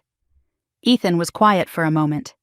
"And family is who you protect, right? Even when it is hard." My heart swelled. "Where did you learn that?" He shrugged like it was obvious. "From you." I pulled him into a hug and held him tight. "That is right, baby. Family is who you protect, even when it is hard. Especially when it is hard." He hugged me back, then yawned. "Mom, I am happy." The words were simple, but they hit me like a wave. "I am happy too, sweetheart." "Me too." He smiled and closed his eyes. I watched him for a long moment. This boy who had once doubted he belonged anywhere, now certain of his place in the world. Then I turned off the light. The house was quiet. Daniel had gone to bed, and I sat alone at the kitchen table with a cup of tea cooling in my hands. I thought about the year that had just passed, The slap, the courtroom, the evidence, the trial. Margaret's face when the gavel fell. The door closing on a woman who chose control over love. I thought about what I had almost lost. My son's confidence, my husband's presence, my own peace. And I thought about what I had gained instead. Victoria's friendship, Robert's courage, Marcus's return. A table full of people who had chosen each other. On the refrigerator, Ethan's photo of our family still hung in its place of honor. Below it, tucked into the frame, was a small picture I had added last month. Harold Monroe holding a young Daniel on his lap, both of them laughing at something off-camera. "Family is not who you are born to," Harold's voice echoed in my memory. "It is who shows up for you." He had shown up, even after death, even through recordings and letters and a secret trust. He had shown up because love was more important than blood. That was his real legacy. Not money, not property. Just the simple truth that children deserve protection. All children, regardless of where they came from. I finished my tea and washed the cup. I turned off the kitchen light and paused at the bottom of the stairs. Upstairs, my son slept safely. Down the hall, my husband dreamed of tree houses and brothers and second chances. This was what I had fought for. This was what I had won. Not revenge, though justice had been served. Not money, though restitution had been made. Just this. A home where my child knew he belonged. That was everything. That was enough. The next morning, I woke to leftover turkey sandwiches and a quiet house. Daniel brought me coffee in bed, something he had started doing on weekend mornings. "Sleep okay?" "Best sleep I have had in years." He sat beside me. Same. Through the window, the November sun was bright. A new day, a new year ahead. Whatever came next, we would face it together. Holidays are different now. Smaller in some ways. The guest list is shorter than it used to be. But bigger in all the ways that matter. Every person present actually wants to be there. We are building new traditions. Crooked turkeys and too loud kids and imperfect, beautiful chaos. Ethan does not flinch anymore. He takes up space. He laughs without checking the room first. So do I. We lost people who were never really family. We kept the ones who showed up when it mattered. And that, in the end, is everything. Some stories end with the villain losing everything.